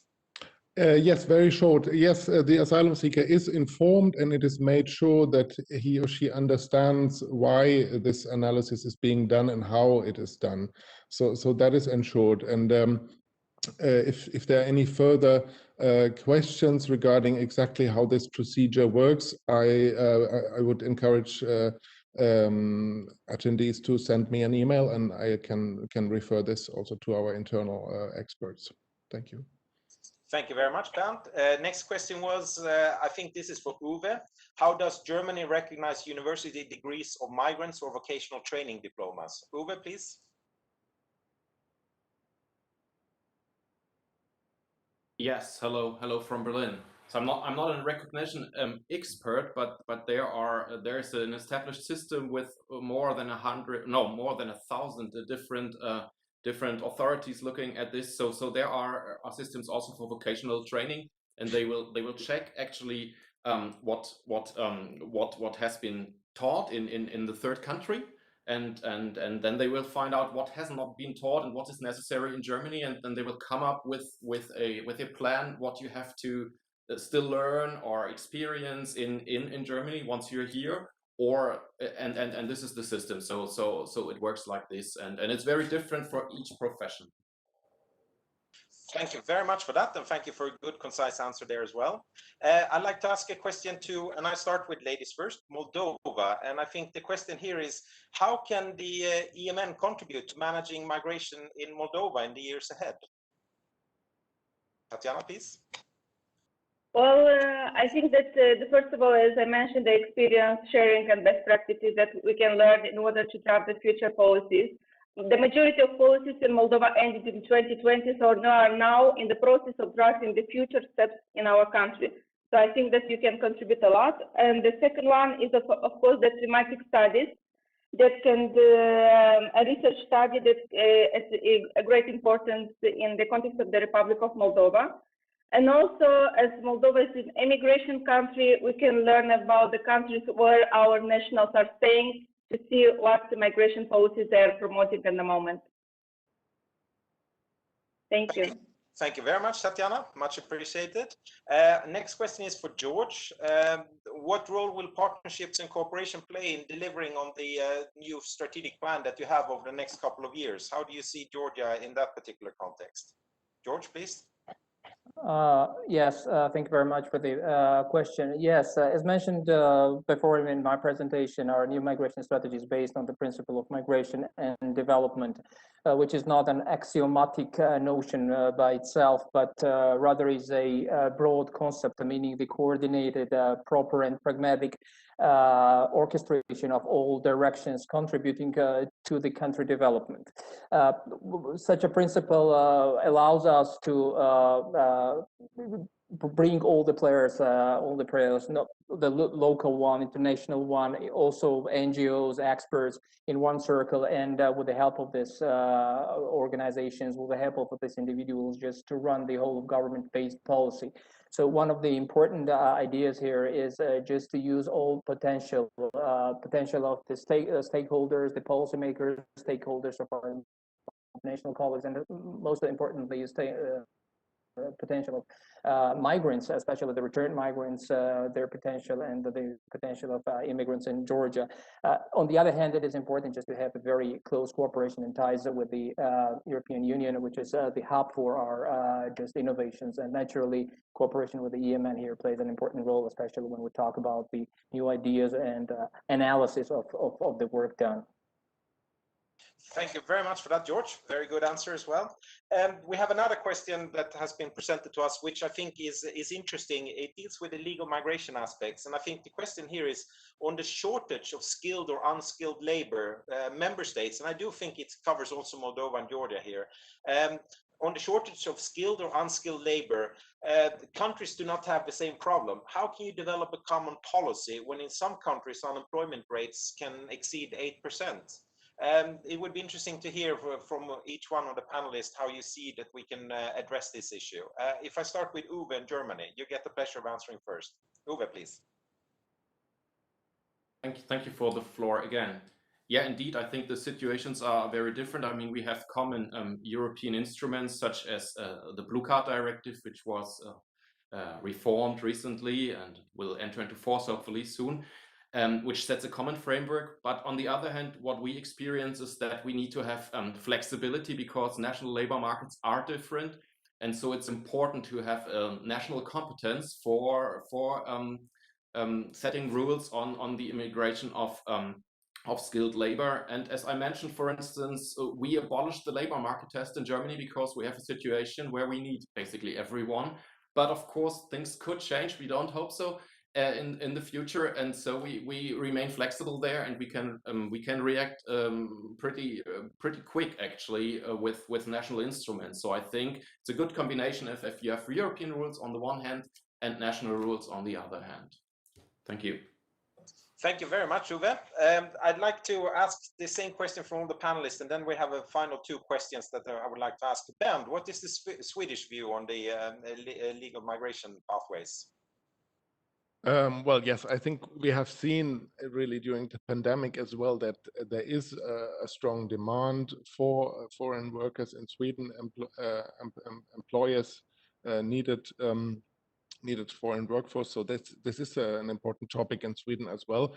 And in my presentation, I only mentioned the Parliamentary Commission, but there's another investigation, another inquiry committee currently working on looking into the labor immigration framework in Sweden.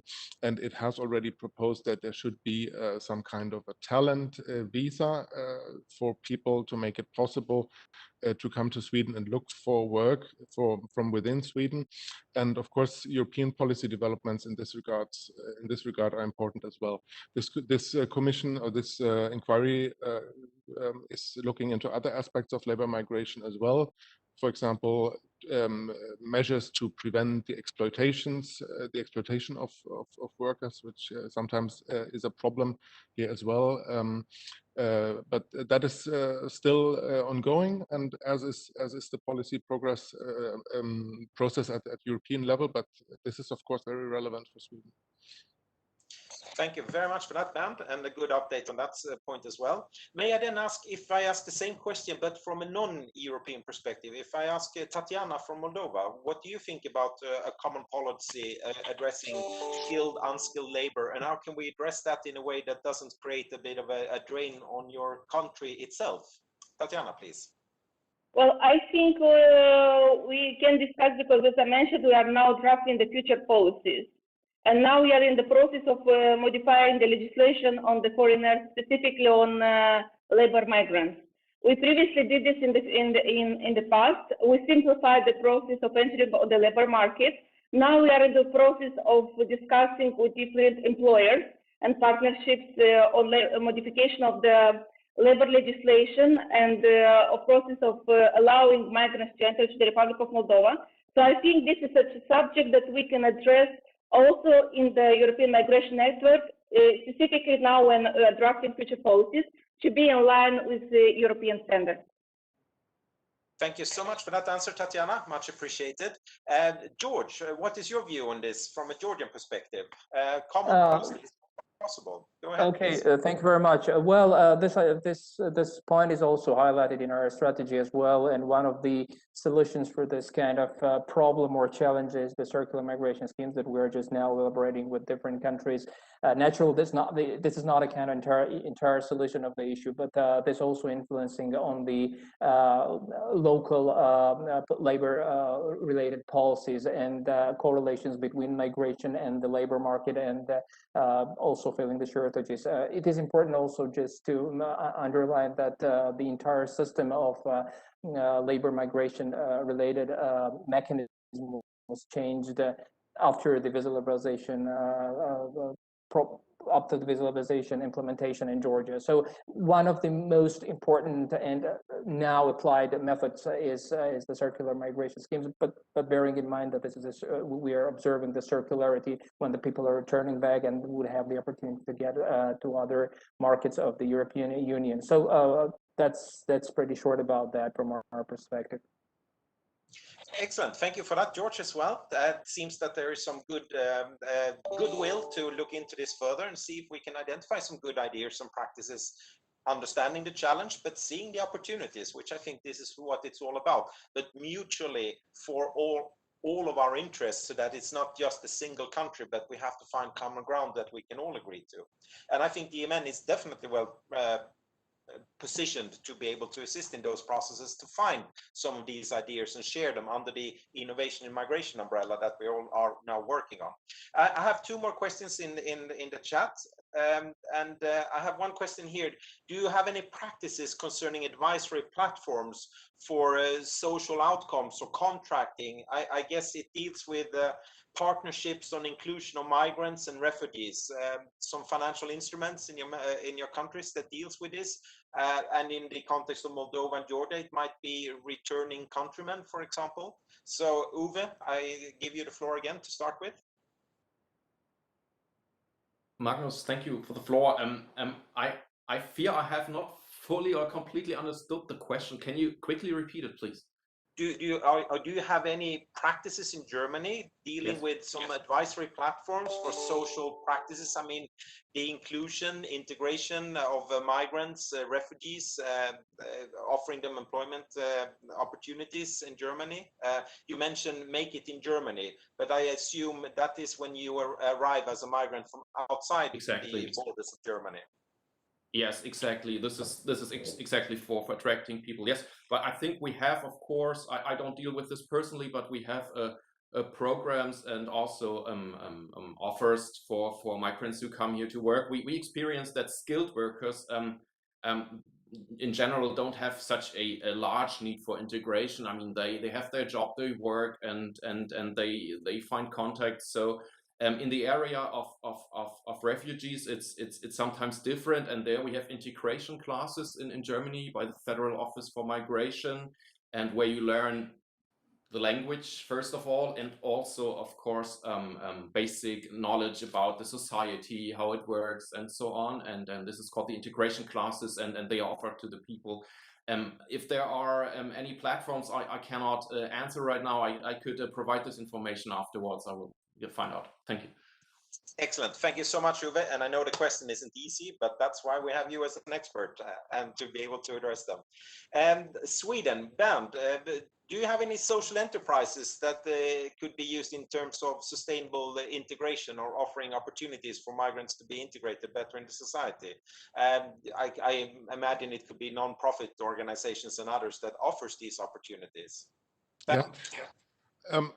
Frankly, I'm not so familiar with the term social enterprises, but what I can say is that integration is, of course, a big topic in Sweden, and that's increasingly, or that was increasingly so after the arrival of many refugees in Sweden in 2015, and so integration is something that many actors in Sweden work with. It's on the one hand the government, of course, which is providing funding for civil society activities on integration, but also for subsidized employment, for example, and employment-related measures, so that the new arrivals can integrate on the labor market. It is also then a municipal responsibility.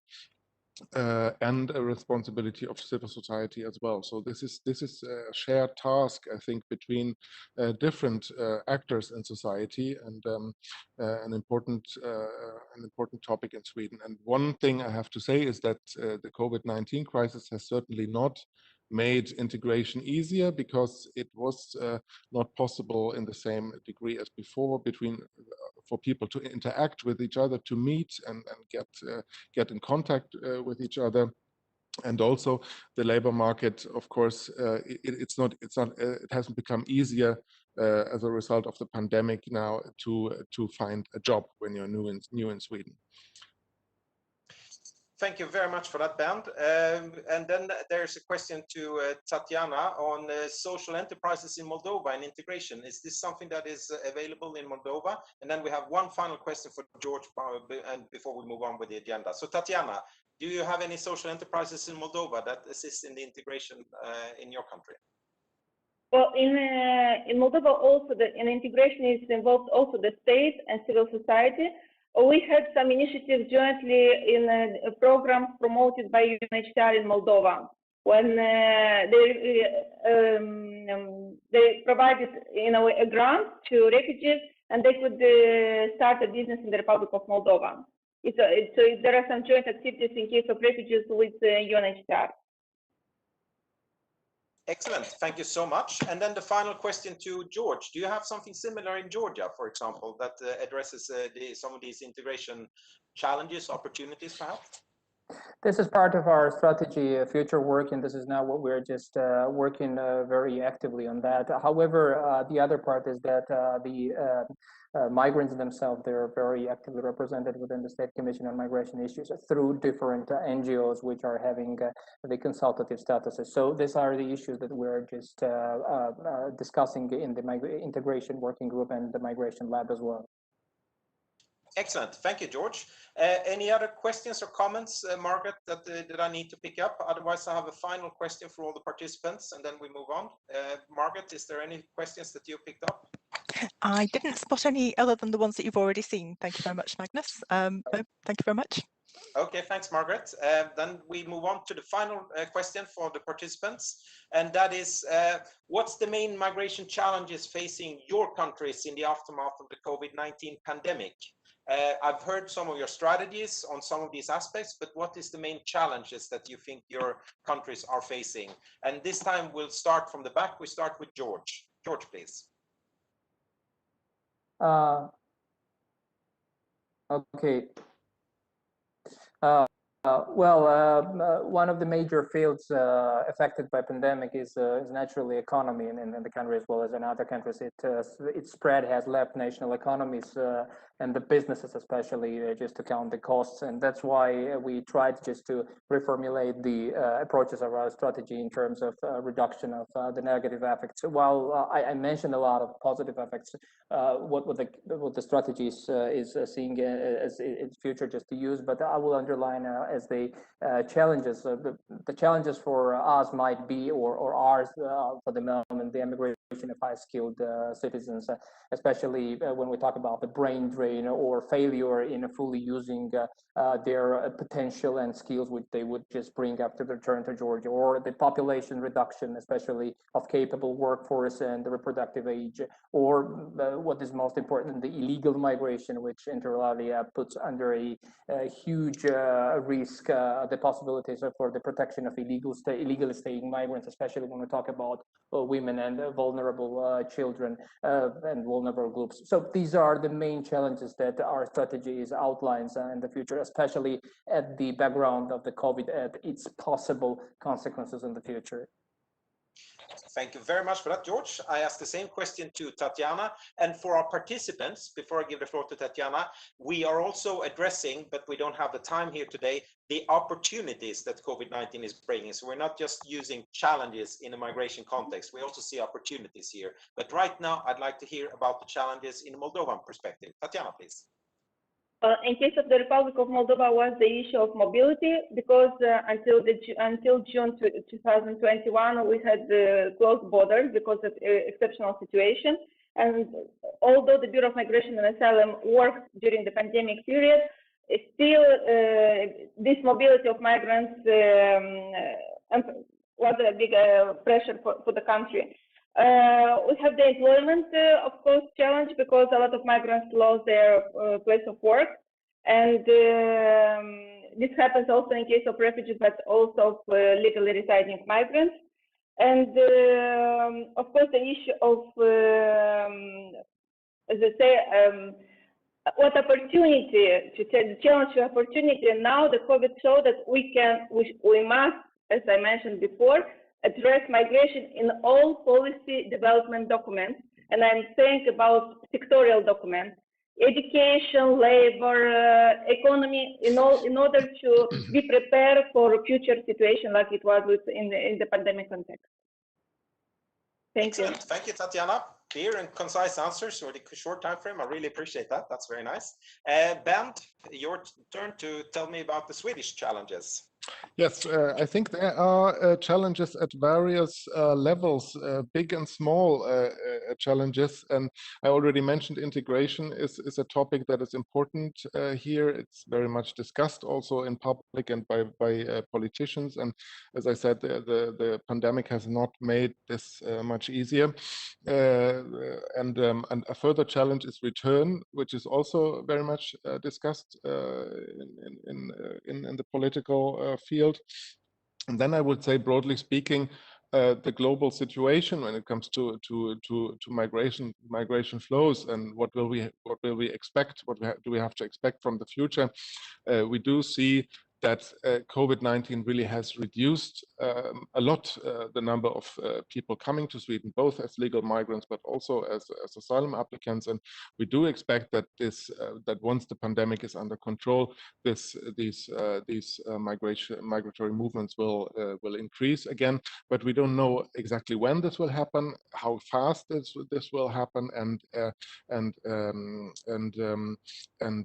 to what extent the migration will increase again. So the global situation, which after the pandemic might also be affected by things like climate change, for example, that is something that is certainly a challenge we share with other countries in the future.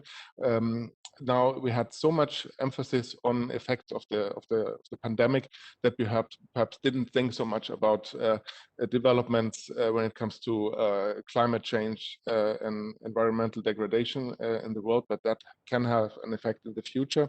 I think that is a challenge, and we also share challenges, I think, with other European countries when it comes to the situation at the external borders and the need for Europe to find a common approach on how to deal with asylum migration, including irregular migration in the future. That's an important point for Sweden. Thank you, Bernd. And then after that, in a view from a Swedish perspective, Germany's perspective, please. Uwe. Yes, Magnus, thank you. Well, this goes way beyond of the things that I usually cover, which is skilled labor, but I can try to give you a quick overview. So I can mostly support what Bernd just has said. I mean, we're still in the COVID-19 pandemic. We are, of course, or my colleagues are monitoring very carefully the migration movements in third countries at the moment, and the number of arrivals remain mostly stable at the moment, we see. Due to the travel restrictions, border measures, and so on. But we don't know how actually the picture will be once after COVID-19. So this is, of course, an issue closely looked. What we see at the moment is an extent of, or a substantial increase actually in the numbers of secondary movements coming from other EU member states. And this is concerning to us and a threat to the efficiency and acceptance of the common European asylum system. So indeed, we have to work together with our EU member states to find a common approach, just as Bernd said, on the issues of irregular migration. And we also have to go back to the business or to the common practice that we had before in return and readmission, which were partly stopped during the pandemic. I mean, the colleagues are preparing measures and are in close contact with third countries. We also think that a big issue will be the external dimension in general. I mean, we see many initiatives that we support, migration partnerships, talent partnerships. So indeed, we think that we can, as Marta said, I think migration is there to stay. So it will be an issue. It is now, and it will be an issue in the next years, a big issue. And so it's important to work together within Europe and also with third countries. And the last comment, of course, on skilled labor. Yes, we will have to see how the measures that are implemented work, and if this is successful enough, we will closely look at this. And with this, I give back to you. Thank you.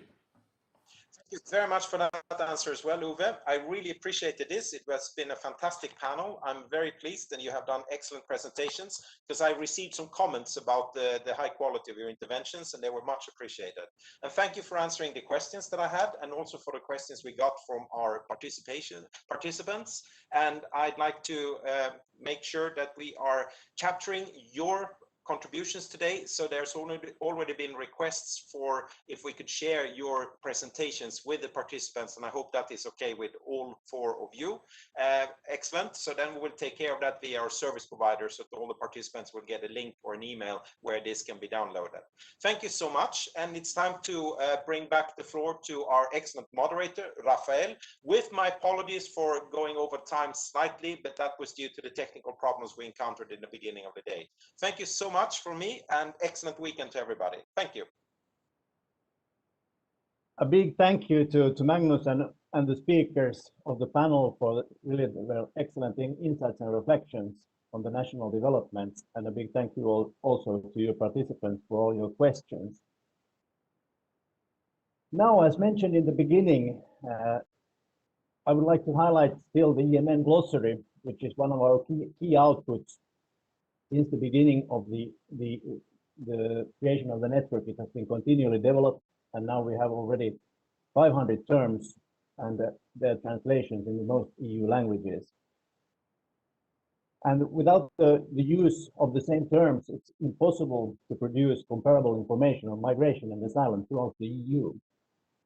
Therefore, we really want to emphasize the usability of the glossary, and we have now you will have the pleasure to be at the premiere audience for a brand new video that we have done to inform and promote the EMN glossary.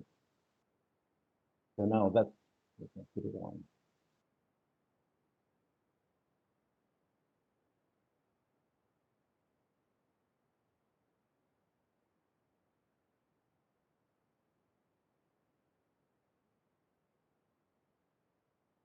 Which we will hopefully get to run in a second now.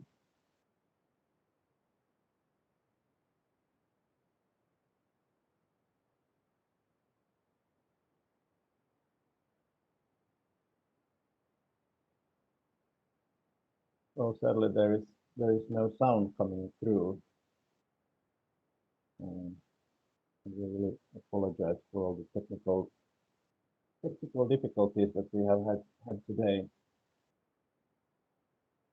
Even though with all the experience during the COVID-19 during the past year and a half, there is still everything doesn't go always according to plan. Okay, but let's try one more time if we get it to work.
So thank you for that, and we're very sorry about the ongoing technical problems with the bandwidth, which made the video somewhat sketchy. But I think you got the idea, and the main point is that you can of course consult the glossary and the video itself also from our EMN website, and we will put all the links as well to our social media accounts in the chat box, so you can go and have a look for yourself.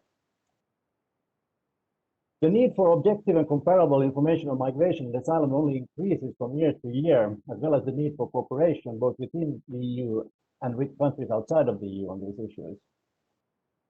The EMN network is the go-to network for this information, so please consult the information that we produce, and please feel free to contact us and follow us on social media. And we have now come to the end of the webinar, and despite all the technical problems, which I apologize for, a big thanks to all the speakers and all of your numerous participants. And I really hope to welcome you again soon to another EMN event, and wish you an excellent and a healthy summer. And please fill in the evaluation form of the end of the event, and the link will be also in the chat box. So thank you so much. Goodbye.